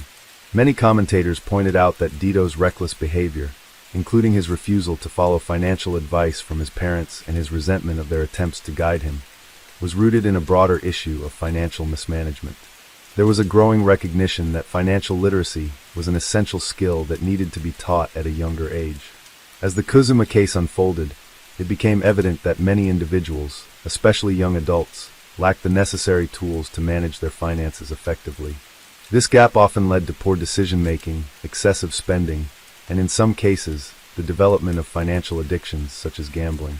In response to these issues, there were efforts to promote financial education throughout Indonesia, particularly among young adults. Schools and universities began incorporating financial literacy programs into their curricula, teaching students how to manage their finances, budget effectively, and avoid common pitfalls like falling into debt or overspending. These programs sought to equip future generations with the knowledge and skills to make responsible financial decisions, potentially preventing the financial pressures that had contributed to Dito's downfall. The Kusuma family murders also prompted a re-evaluation of how society views family relationships and the expectations placed on individuals within families. It became apparent that the Kusuma family's well-to-do lifestyle had created unspoken pressure for their children to succeed, contributing to Dito's feelings of inadequacy and frustration. His parents' high expectations, combined with their refusal to provide further financial support once Dito's problems became evident, ultimately led to a psychological break. Some experts argued that the expectations placed on children from wealthy families in Indonesia often led to feelings of isolation and failure when they were unable to meet those expectations. This case raised awareness about the need for balance in family dynamics, where support and guidance should be provided with compassion rather than harsh demands. In addition to the public debates and policy changes, the case also had a personal impact on the people involved. Dito's extended family, along with close friends, struggled to comprehend the tragedy. They had witnessed the Kusuma family's strong bonds, and many were unable to fathom how such a horrific act could occur within what seemed to be a loving, supportive environment. Dito's relatives and friends expressed sorrow for the victims, but they also struggled with feelings of betrayal and confusion. The community's reaction was a mixture of shock, grief, and disbelief that someone so close to the family could commit such a terrible act. While Dito was sentenced to life imprisonment, the psychological consequences of his crime extended far beyond the courtroom. His life was irrevocably altered, and the weight of his actions, coupled with the overwhelming guilt and shame he felt, made his future uncertain. As he began his prison sentence, Dito reportedly underwent therapy to address his addiction and mental health struggles. However, many questioned whether any amount of rehabilitation could restore the lives that had been lost or undo the damage caused by his violent actions. Dito's remorse, while acknowledged during the trial, did little to heal the wounds caused by his crime. For the Kusuma family's relatives, the path to healing was long and uncertain. The families of Suhartono and Miati had lost not only parents and siblings, but also a sense of security and trust in the world. The pain of losing loved ones in such a brutal and unexpected way was something that would never fully disappear. The public mourning was intense, but for those closest to the victims, the emotional scars would last a lifetime. While they were able to find solace in their memories of the Kuzuma family's generosity and warmth, they were left with the burden of having to reconcile the family's tragic end with the happy moments they had once shared. As time passed, the memory of the Kuzuma family's tragic deaths faded somewhat from the media, but the lessons learned from the case remained. The murder of the Kuzuma family continued to serve as a stark reminder of the dangers of unchecked emotions, financial strain, and the need for better mental health and addiction support systems. It was also a reminder that even the most seemingly perfect families can harbor deep issues that, if left unresolved, can lead to disastrous consequences. The legacy of the Kuzuma case remains in the ongoing efforts to address mental health and addiction issues in Indonesia, as well as the broader conversations about family relationships, financial pressures, and societal expectations. While the victims could never be replaced, their story continues to have an impact, inspiring change and encouraging conversations about how to prevent such tragedies from happening in the future. Let's jump to next story. Story 8. In 2014, one of the most shocking and high-profile criminal cases in Indonesia involved the murder of a prominent human rights activist, Munir Said-Bilib. Munir was a well-known figure in Indonesia, and his death left the nation in shock. Munir had been an outspoken advocate for justice, transparency, and the protection of human rights. He had spent years fighting for the rights of those who had suffered under Indonesia's authoritarian regime, and his activism made him a target for many powerful forces. Munir's murder took place on September 7, 2014, when he was on a flight from Jakarta to Amsterdam. He was on board a Garuda Indonesia flight, and during the flight, he suddenly fell ill. Despite the flight crew's efforts to assist him, Munir passed away. His cause of death was initially believed to be natural, possibly a heart attack, but suspicions arose when toxicology reports revealed that he had been poisoned with arsenic, a highly toxic substance. Munir's death sparked an immediate outcry across Indonesia and around the world. As an advocate for human rights, his sudden and suspicious death raised serious questions about the involvement of various powerful figures who might have wanted him silenced. His death was not only a personal tragedy for his family and friends, but also a blow to the human rights movement in Indonesia. Munir had been a central figure in the fight against corruption, injustice, and the abuse of power. He had been fearless in his advocacy, often speaking out against the Indonesian government's human rights violations, which included extrajudicial killings, disappearances, and other crimes against marginalized communities. The investigation into Munir's death initially faced significant challenges. While it seemed clear that Munir had been poisoned, the authorities were reluctant to pursue the case aggressively, given Munir's vocal opposition to powerful figures within the Indonesian government. The case quickly became politically sensitive, as many believed that Munir's activism and his high-profile work with organizations like the Indonesia Human Rights Commission, Komnas HAM, had made him a target. Some even speculated that certain elements of the military or intelligence services, who had long been accused of involvement in extrajudicial killings, could be behind the murder. As the investigation continued, evidence began to emerge that suggested that Munir's death was not an accident. Authorities found that the arsenic that killed Munir had been introduced into his food and drink before he boarded the flight to Amsterdam. The poison had been carefully administered over a period of time, and it was clear that the killer had gone to great lengths to ensure that Munir's death would appear as if it was a natural cause, without suspicion of foul play. In the months following his death, the Indonesian public demanded justice for Munir. Protests broke out across the country, with citizens from all walks of life calling for an investigation into the circumstances surrounding his death. His supporters argued that the murder of Munir was not just an attack on an individual, but an attack on the values of democracy, transparency, and justice that he had worked so hard to promote. The Indonesian police eventually arrested a man named Siti Hartati, who was identified as a key figure in the poisoning. Hartati had been a Garuda flight attendant who had been seen interacting with Munir before his death. The police found that she had played a role in secretly providing the poisoned food and drink that Munir consumed during the flight. However, Hartati's arrest did not bring closure to the case, as there were many questions left unanswered. Some believed that she was simply a pawn in a much larger conspiracy, and that the true masterminds behind Munir's death were still at large. The investigation took several twists and turns as it became clear that there were several individuals within the Garuda Indonesia airline who were connected to the murder. Some were believed to have acted in coordination with Hartati, but others may have been involved at higher levels. The case revealed a complex web of corruption and political intrigue, with some of the highest-ranking officials in the airline and government under suspicion.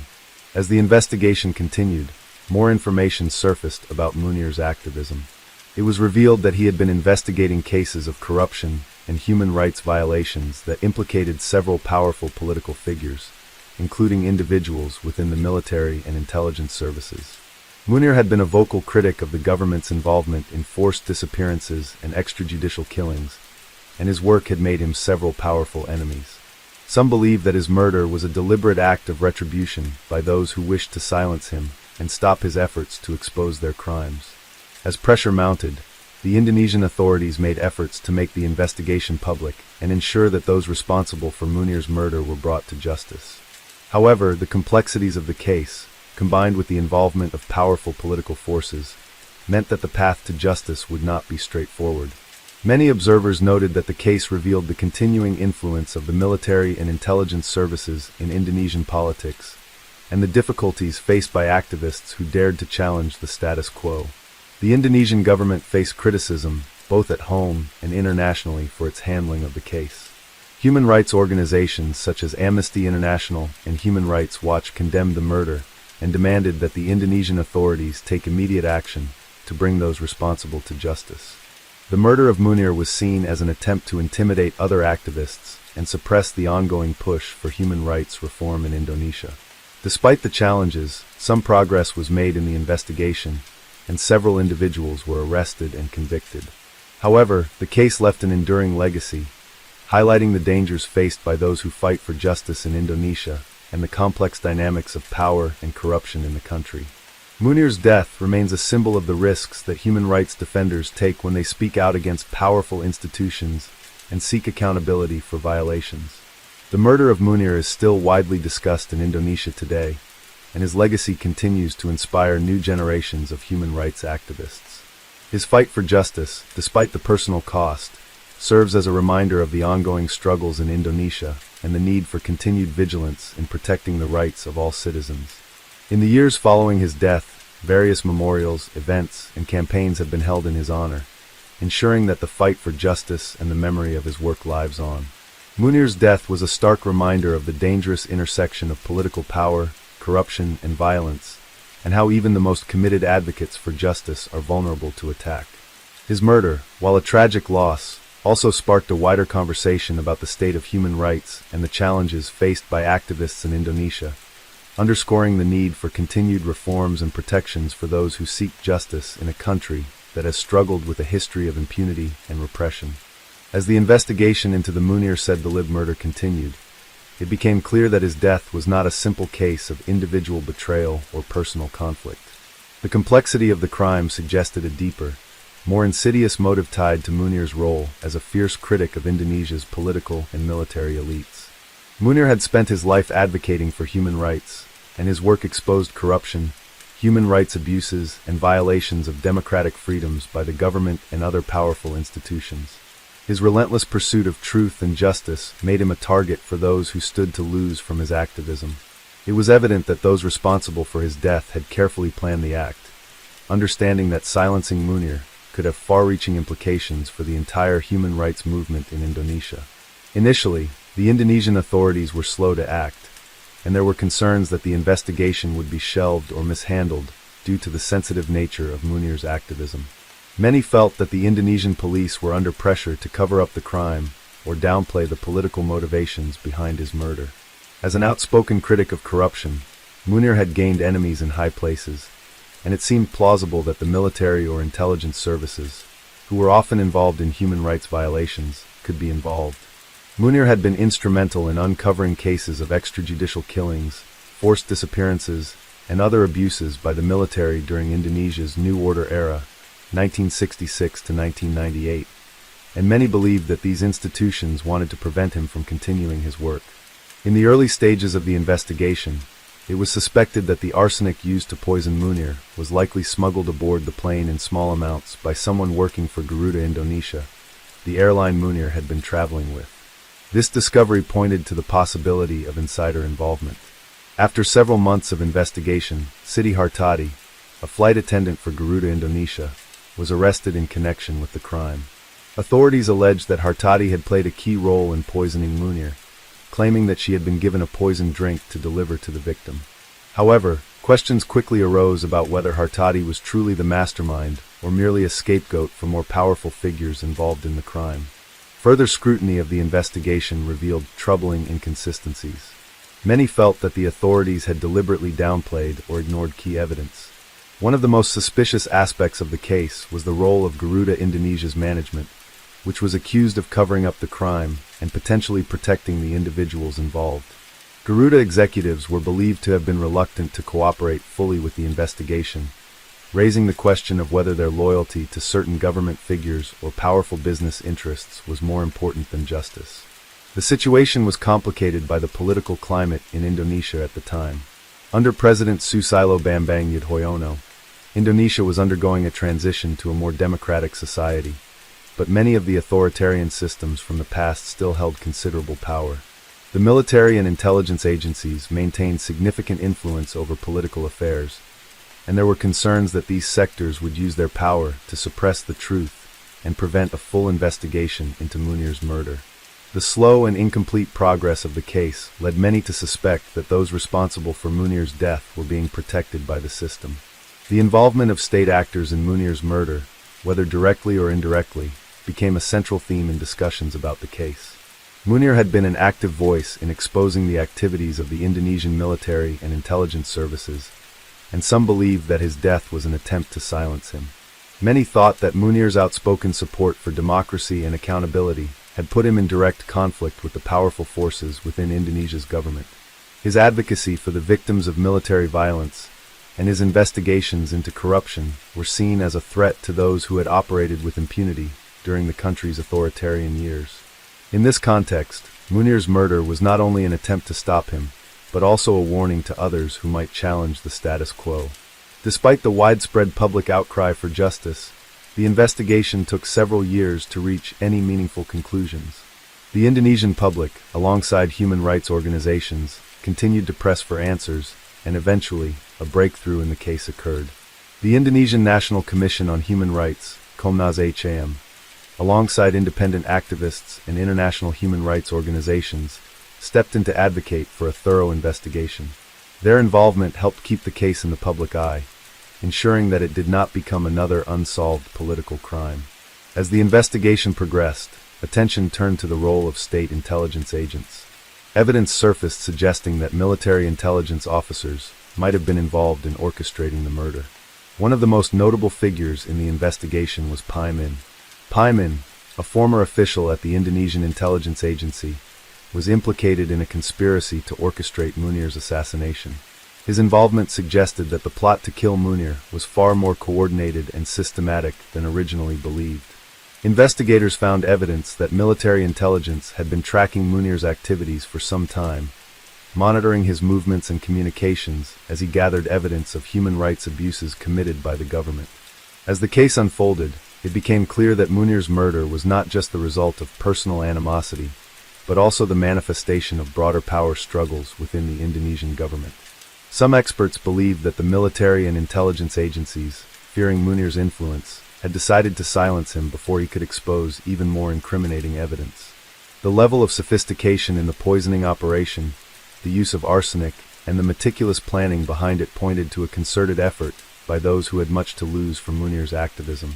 In 2015, a court found the flight attendant Siti Hartati guilty of murder, but her conviction raised further questions. While she had been a key figure in the poisoning, many felt that the true perpetrators remained unpunished. Critics argued that her conviction was a scapegoat for the larger conspiracy, and that those who had masterminded the plot had yet to be held accountable.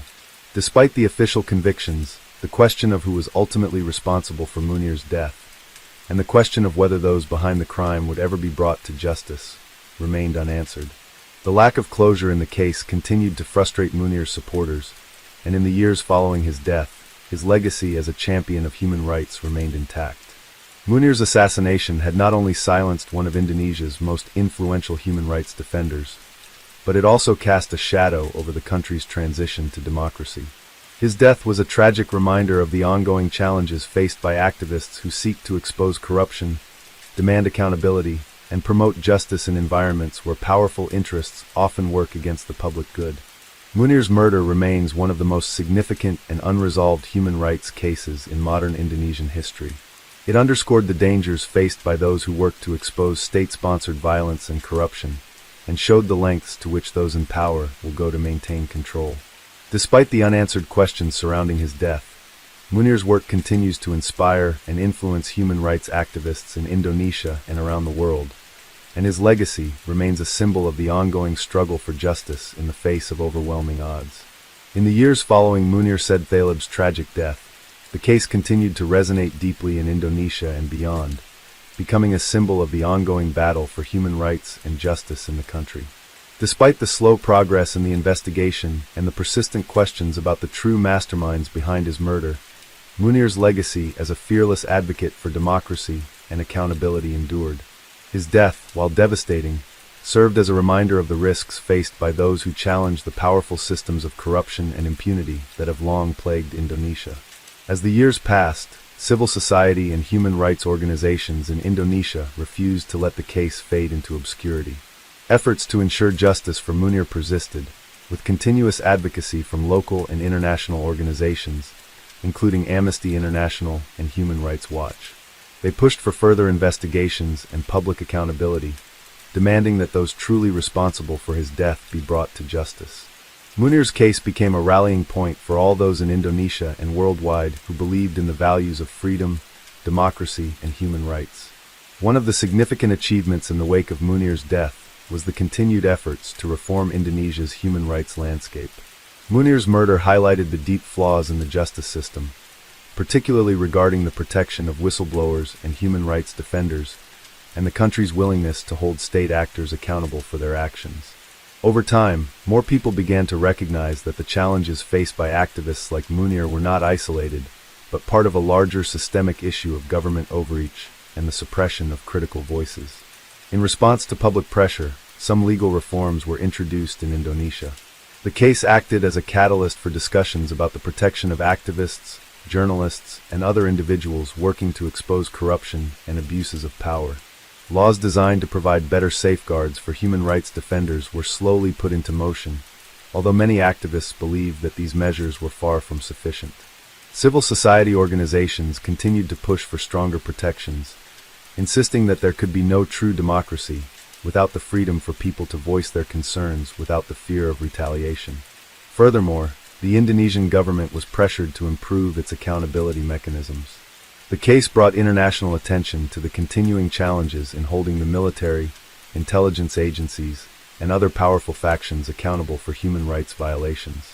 Despite the legal reforms, there was a lingering skepticism about the ability of the state to fully address the systemic corruption and impunity that had allowed Munir's murder to occur in the first place. Many felt that political will was often lacking to confront the military establishment, which continued to wield considerable influence. The international community also remained deeply invested in Munir's case. His death was not only a blow to Indonesia's human rights movement, but also a message to activists worldwide about the extreme risks they face when fighting against powerful forces. The attention Munir's murder garnered on the global stage placed significant pressure on the Indonesian government to take action. However, the case also illustrated the challenges inherent in seeking justice in a system where powerful institutions may be unwilling to confront their own wrongdoings. In addition to ongoing calls for justice, Munir's memory was kept alive through various memorials and campaigns. Universities in Indonesia began to offer courses and host events that focused on Munir's legacy, human rights, and the need for transparency in government practices. Several documentaries were made about his life and death, further ensuring that his work would not be forgotten. Tributes were held every year on the anniversary of his death, where activists, family members, and friends gathered to honor his contributions to the country and the fight for justice. One significant tribute was the Munir Award, which was established to recognize individuals and organizations that have made remarkable contributions to human rights. This award sought to continue the work Munir had started, encouraging others to take up the mantle of truth-telling and advocacy in the face of oppression. By celebrating his life and work, the award became a beacon for those who shared his vision of a just and democratic Indonesia. Despite the apparent progress, the sense of justice for Munir's murder remained incomplete. The convictions handed down to several individuals in connection with the murder were seen as insufficient by many. Siti Hartati, the Garuda flight attendant who had been involved in delivering the poisoned food to Munir, was sentenced, but many believed that the true orchestrators of the crime, the individuals who had given the orders, remained unpunished. The lack of transparency in the investigation and the involvement of powerful state actors made it difficult for many to believe that justice had been fully served. Some continued to question whether the Indonesian government had the political will to pursue the case to its rightful conclusion. Despite some convictions, the specter of impunity loomed large over the investigation. Military and intelligence officials, some of whom were believed to have been involved in the plot, were not brought to trial, and the real motivations behind Munir's murder were still shrouded in mystery. For many, this failure to fully uncover the truth reflected the larger issues of accountability and justice that continued to plague the country. Munir's murder, however, did not silence the growing demand for greater transparency and accountability in Indonesia. His legacy inspired a new generation of activists and advocates who continued to fight for human rights and social justice in the face of considerable obstacles. His story was a reminder of the risks that human rights defenders face, but also of the incredible resilience of those who refused to be silenced. Munir's death became a symbol of the price that individuals are willing to pay for standing up for the truth, and it galvanized the international human rights movement to support activists who face similar dangers. In conclusion, the tragic death of Munir Sedalib in 2014 marked a turning point in the fight for justice and human rights in Indonesia. While the investigation into his murder revealed deep-rooted corruption and the complicity of powerful state actors, it also ignited a renewed commitment to addressing the challenges of human rights violations in the country. The call for accountability, justice, and transparency continues to resonate in Indonesia and beyond, ensuring that Munir's legacy will live on in the work of those who continue to fight for a better future. Let's jump to next story. Story 9. In 2015, one of the most high-profile criminal cases in Indonesia was the corruption scandal involving the Bank Century bailout. This case revolved around the emergency bailout that was provided to Bank Century, a major financial institution in Indonesia, during the 2008 global financial crisis. The scandal became one of the largest financial fraud cases in Indonesia's history, with massive amounts of public funds being used to rescue the troubled bank. The events of 2015 marked a significant turning point in the ongoing investigation, as many individuals and entities, including top government officials, were implicated in the scandal. The story began in 2008, when Indonesia's financial sector was hit hard by the global financial crisis. Bank Century, which had been facing financial difficulties for several years, found itself on the verge of collapse. At that time, the Indonesian government, under the leadership of President Susilo Bambang Yudhoyono, decided to intervene and provided an emergency bailout to prevent the bank from going under, fearing that the collapse of such a significant financial institution could lead to a broader financial crisis in the country. The Indonesian Deposit Insurance Corporation, LPS, was responsible for overseeing the bailout, which amounted to a staggering 6.7 trillion rupiahs, around $700 million at the time. The funds were meant to stabilize the bank and protect depositors. However, it soon became clear that the bailout was mismanaged, and the funds were used inappropriately. Investigations into the use of the bailout money revealed that much of the money was funneled into corrupt schemes, with a large portion being misappropriated for personal gains by individuals who had significant political and business connections. In 2015, the investigation into the scandal took a new turn when the Corruption Eradication Commission, KPK, began to target high-ranking officials within the Indonesian government and Bank Century. The case gained national attention, not only because of the massive sum of public money involved, but also because of the political connections that seemed to be at the heart of the scandal. Many believed that the bailout had been used as a way for politicians and business leaders to enrich themselves at the expense of the public. The KPK intensified its efforts to investigate the individuals who had played a role in the decision-making process that led to the bailout. The primary figure in the scandal was Robert Tanchler, the owner of Bank Century. Tanchler had been accused of running a fraudulent operation, manipulating the bank's finances, and taking advantage of the government bailout to cover up his financial mismanagement. He was accused of embezzling funds, and evidence suggested that he had used his position to divert money into personal accounts.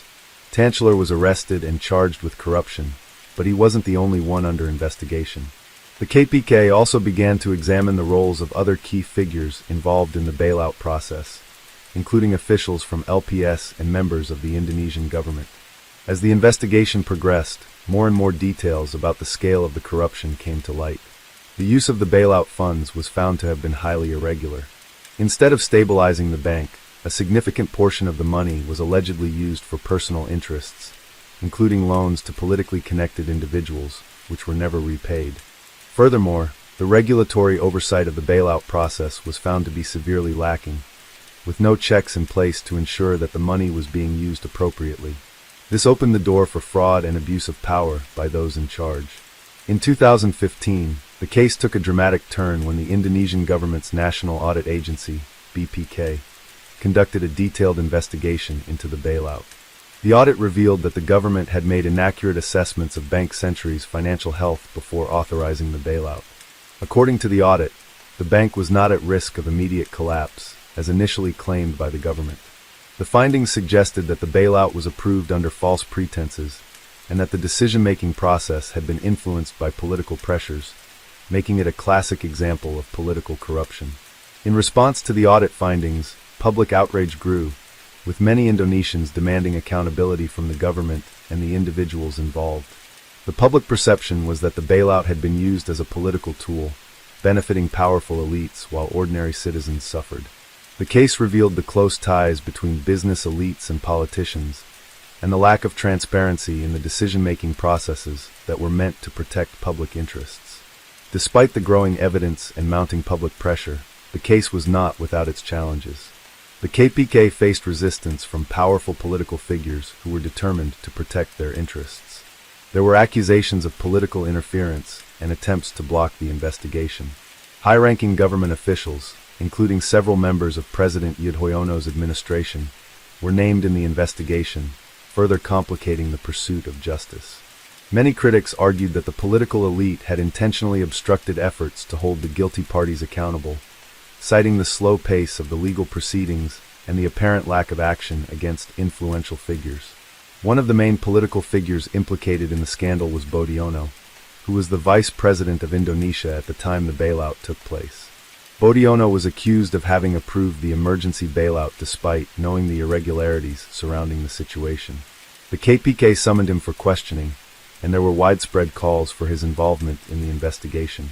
However, many believed that his position as vice president gave him a level of protection from legal consequences, and the case was mired in political uncertainty. Budiono denied any wrongdoing, but the investigation into his role continued to stir controversy in the media and among political analysts. The case also involved significant public backlash against the political system itself. Citizens began to see the case as a symbol of the broader issues facing Indonesia, including systemic corruption, lack of accountability, and the concentration of power in the hands of a few wealthy individuals and political elites. The scandal cast a shadow over the country's democratic processes, highlighting the gap between the political elite and ordinary citizens. Many were frustrated by the continued lack of progress in holding the true culprits accountable for the misuse of public funds. In 2015, the Indonesian government took steps to address the growing public dissatisfaction by ramping up its efforts to investigate the Bank Century scandal. However, many activists, lawyers, and ordinary citizens continued to question the effectiveness of the investigation. They argued that the case would only be fully resolved if those in power were held accountable, and this would require significant political will and reforms in Indonesia's legal and regulatory systems. The Bank Century case became a flashpoint in the ongoing fight against corruption, with many hoping that it would lead to broader changes in Indonesia's political landscape. While the investigation into the Bank Century bailout scandal was ongoing in 2015, it was clear that this case would be remembered as one of the most significant corruption scandals in Indonesian history. It highlighted the dangers of political cronyism and the vulnerability of Indonesia's financial system to abuse by powerful figures. The case also underscored the challenges faced by anti-corruption agencies in Indonesia, as they often had to contend with powerful forces that were intent on blocking efforts to expose wrongdoing. As 2015 came to a close, the KPK continued its work, slowly making progress in the investigation. However, the case remained unfinished, and the demand for justice was louder than ever. For the Indonesian public, the Bank Century scandal served as a stark reminder of the need for greater transparency, accountability, and reforms in the country's political and financial institutions. It also reinforced the importance of continuing the fight against corruption, with the hope that one day, the full extent of the abuse and the individuals responsible would finally be brought to justice. As 2015 came to an end, the Bank Century scandal continued to dominate headlines in Indonesia, becoming a symbol of the challenges facing the country's political and legal systems. The case not only underscored the depth of corruption in Indonesia, but also sparked a larger debate about the need for reform and transparency in the government. Public opinion remained divided on whether the investigation would ever truly uncover the full extent of the wrongdoing, especially given the political influence and economic power of the individuals involved. However, one thing was clear: the case had left an indelible mark on the nation's consciousness, and there was growing recognition that the country needed to address the root causes of such corruption to move forward. By the end of 2015, the Corruption Eradication Commission (KPK) had continued its efforts, although critics argued that these efforts were not enough to bring justice to the victims of the scandal. Several individuals had been convicted, including key figures in Bank Century, but the highest-ranking officials who were believed to have been directly involved in the decision to approve the bailout remained largely untouched. The reluctance to charge prominent political figures, such as former Vice President Budiono and former Finance Minister Sri Mulyani Indrawati, was seen as a reflection of the political complexity surrounding the case. These officials had considerable support and influence, and many questioned whether the legal system was truly capable of holding them accountable. The case was further complicated by political maneuvering within the Indonesian government. Some believed that the investigation into the Bank Century scandal was not as aggressive as it could have been due to the influence of powerful political figures who had a vested interest in protecting their reputations. As a result, the KPK faced significant challenges in its efforts to bring those responsible to justice. Despite this, the case served as an important test of the agency's ability to combat corruption and deliver accountability in a political climate that was often resistant to change. Public outcry continued as activists and human rights organizations demanded that the government take action and provide greater transparency. Protest movements grew in intensity, with citizens taking to the streets to voice their frustration with the political establishment's failure to tackle corruption head-on. Some even called for sweeping reforms to Indonesia's political and judicial systems to ensure that such scandals would not occur again in the future. Despite the resistance faced by the KPK, civil society organizations continued to push for reforms, urging the government to address the underlying issues of corruption and impunity that were at the core of the Bank Century case. Meanwhile, there were calls for the creation of stronger institutions to ensure better oversight and prevent future misuse of public funds. Many people began to see the scandal as a reflection of the broader issues in Indonesia's governance, where corruption and cronyism remained deeply embedded in the system. The case raised important questions about the role of financial institutions in shaping public policy, as well as the ability of Indonesia's regulatory bodies to enforce accountability and oversight effectively. As the investigation unfolded, it became clear that solving the Bank Century scandal would require institutional reform to prevent such cases from repeating in the future. In the years that followed, the investigation into the scandal continued, but the ultimate resolution remained elusive. The case lingered in public discourse, serving as a constant reminder of the failures in Indonesia's financial regulatory systems and political institutions. While some individuals faced legal consequences, the full story behind the Bank Century bailout remained untold, and many felt that the truth had not been fully uncovered.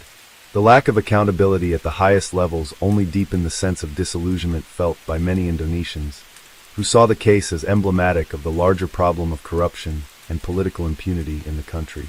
The Bank Century scandal continued to influence Indonesian politics throughout the following years, as it became a key issue in political campaigns and discussions about governance and accountability.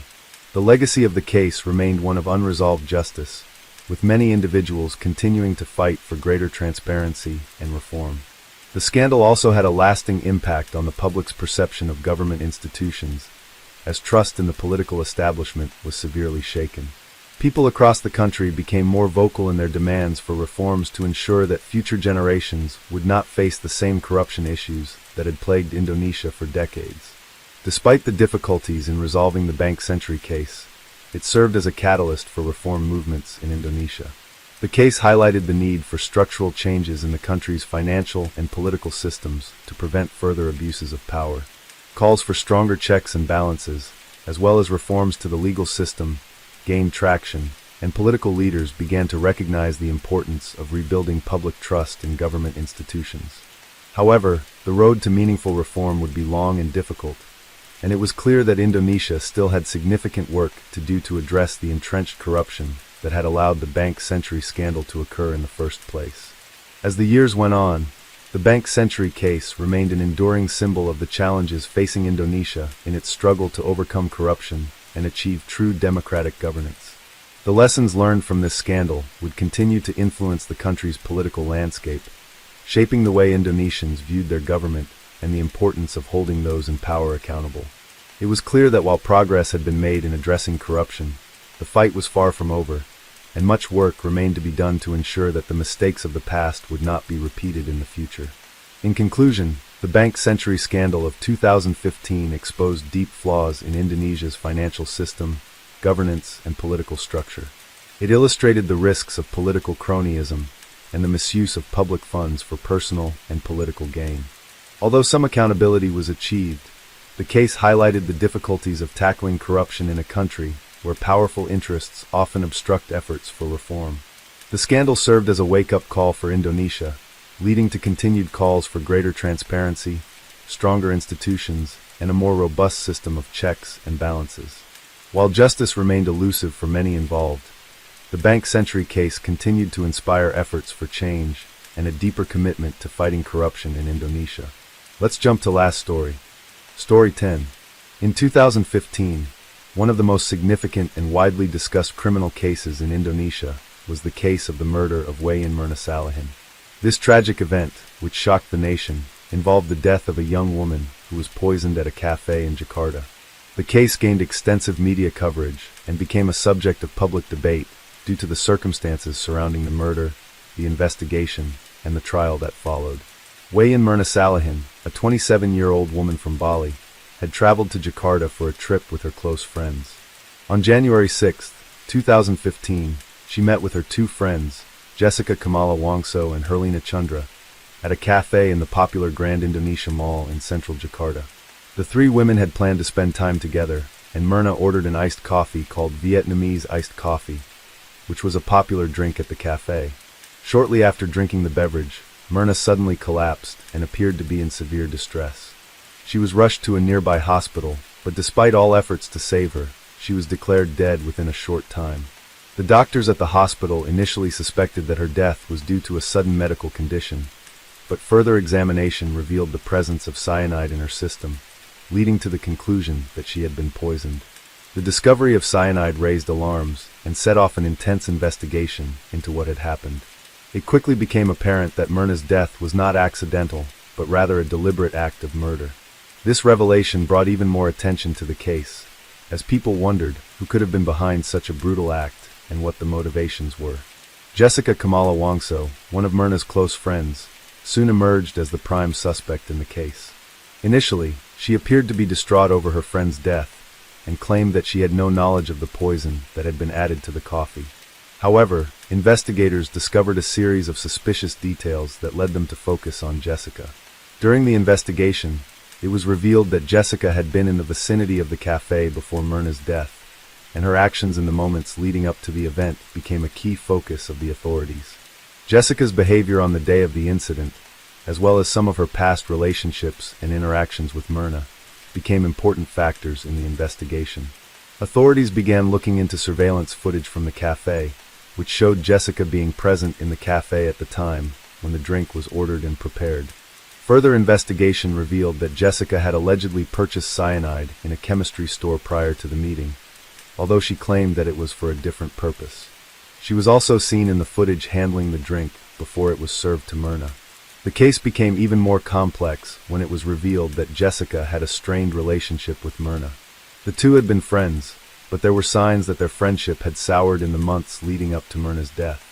Some of Myrna's other friends reported that she had mentioned feeling uncomfortable with Jessica's behavior. Despite these tensions, the true nature of their relationship and whether it played a role in the tragic event remained unclear. The police investigation focused on these aspects of Jessica's life, including her emotional state and potential motive. As the investigation continued, the Indonesian public became increasingly fascinated by the case. The media coverage surrounding the incident was extensive, with many people following every detail of the investigation and trial. The case sparked debates about trust, betrayal, and the dark side of friendships. People speculated about Jessica's possible motives for killing Myrna, and some even suggested that there were financial, emotional, or personal reasons behind the murder. Given the unusual and chilling nature of the crime, the public was eager to learn more about the factors that could have led to such a dramatic and tragic outcome. In the months following the murder, Jessica was officially named a suspect in the case. She was arrested and charged with premeditated murder. During the trial, prosecutors argued that Jessica had intentionally poisoned Myrna's coffee with cyanide as part of a carefully planned scheme. They presented evidence from the investigation, including testimonies, surveillance footage, and forensic analysis, which suggested that Jessica had orchestrated the murder. Jessica's defense team, on the other hand, argued that there was insufficient evidence to prove that she had intentionally poisoned Myrna. They claimed that the cyanide found in the coffee could have been the result of an accident or an unforeseen incident. They also pointed out that Jessica had appeared distraught after Myrna's death, and they argued that she may have been wrongly accused due to the pressure from the media and public opinion. However, despite the defense's efforts, the case continued to unfold in a manner that seemed to point toward Jessica's guilt. The investigation also revealed some disturbing elements about Jessica's character and her behavior leading up to the incident. For instance, she had been seen on surveillance footage entering a store to purchase cyanide, a substance that is commonly used as a poison. The authorities also discovered that she had been researching cyanide online before the meeting with Myrna, which further raised suspicions about her involvement in the crime. Some of Jessica's actions during the investigation, including inconsistent statements to the police, were also seen as evidence of her potential guilt. However, her defense team continued to argue that these actions could be explained by stress or panic rather than criminal intent. The case captured the attention of people across Indonesia, with many eagerly awaiting the outcome of the trial. The murder of Wayan Myrna Salihin was not just a criminal case. It became a national scandal, symbolizing a broader set of issues related to trust, betrayal, and relationships in contemporary society. It forced people to question the nature of friendship and how much individuals truly know about the people closest to them. The media coverage created an atmosphere of sensationalism and intrigue, as people became obsessed with the idea of a friend killing another friend in cold blood. Eventually, after months of investigation and a lengthy trial, the court found Jessica Kamala Wongso guilty of premeditated murder. She was sentenced to 20 years in prison, a decision that sparked significant reactions across the country.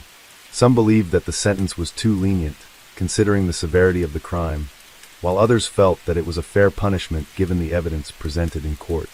Jessica's conviction was widely discussed, and many people continued to speculate about her true motives, the role of jealousy, financial issues, and personal grievances in driving her to murder her close friend.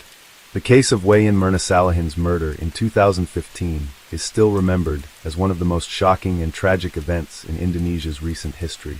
It was a case that exposed the fragility of friendship and how easily trust can be broken, sometimes leading to irreversible consequences. The case also raised important questions about the justice system and the effectiveness of the legal process in dealing with high-profile crimes. The trial of Jessica Kamala Wongso and the aftermath of the murder case continued to dominate public discourse in Indonesia for months following her conviction. The case became a symbol of how complex and multifaceted criminal cases can be, especially when personal relationships are involved. The prosecution's presentation of evidence, including the cyanide purchase, the surveillance footage, and Jessica's behavior, helped paint a compelling narrative of premeditated murder. However, it was Jessica's emotional detachment and unreliable statements during the investigation that seemed to have played a crucial role in the public's perception of her guilt. The sentencing of Jessica was a turning point in the case, but it was not the end of the story. Many Indonesians continued to debate whether the sentence was truly appropriate for the gravity of the crime. The fact that a close friend could commit such a horrifying act of betrayal shook the foundation of how relationships were viewed in the country. Many people questioned the deeper causes behind such an extreme act of violence and began to reflect on the nature of toxic relationships, manipulation, and trust. The case raised awareness about the darker sides of human behavior, especially in highly emotional and stressful circumstances. Public opinion remained polarized. Some believed that the justice system had done its job by convicting Jessica, while others felt that the investigation had missed important aspects of the case, especially when it came to understanding the psychological state of the perpetrator. Critics argued that psychological assessments of Jessica were not given enough attention during the trial. Was the act of poisoning Myrna truly one of cold-blooded calculation, or was it a result of underlying mental health issues that went undiagnosed? Could the pressures of a strained friendship or unspoken resentments have driven Jessica to such an extreme measure? These questions lingered in the minds of many Indonesians. Additionally, the case brought to light the importance of mental health awareness in Indonesia, especially when dealing with crimes of passion or betrayal. Although Jessica's behavior prior to the murder raised suspicions, there was little focus on whether she had been suffering from psychological trauma or other mental health challenges. This oversight in addressing her emotional state led some to argue that the case also exposed flaws in the way Indonesian society viewed psychological health. In the wake of the case, there were calls for greater attention to mental health services and support for individuals who may be dealing with unresolved emotional pain. Furthermore, the case prompted a broader conversation about friendship dynamics in Indonesian society. The idea of someone close enough to be considered a friend committing such a heinous act left people questioning their own relationships. How well do we really know the people we call our friends? Are we ever fully aware of what others are capable of when it comes to extreme emotions or hidden motives? The tragedy of Myrna's death forced many to reconsider the boundaries of friendship and how fragile those bonds can be under pressure. The case also highlighted how social media and public opinion can influence the course of a criminal trial. From the moment the murder occurred, it was a media sensation. As the investigation unfolded, there was constant coverage of the details surrounding Jessica's life, her relationship with Myrna, and the specifics of the trial. Social media platforms became battlegrounds for armchair detectives who debated every aspect of the case, sometimes leading to the spread of misinformation. This fueled the public's fascination and, at times, a biased view of the individuals involved. In the years following the conviction, some media outlets continued to provide updates on Jessica's life in prison, and the case remained a topic of discussion in Indonesian pop culture. Documentaries, articles, and television programs about the murder and its trial kept Myrna's death alive in the public's mind, and new theories and analyses of the case continued to surface. This ensured that the case remained entrenched in the collective memory of Indonesians, sparking ongoing debates about justice, punishment, and the social dynamics of trust and betrayal.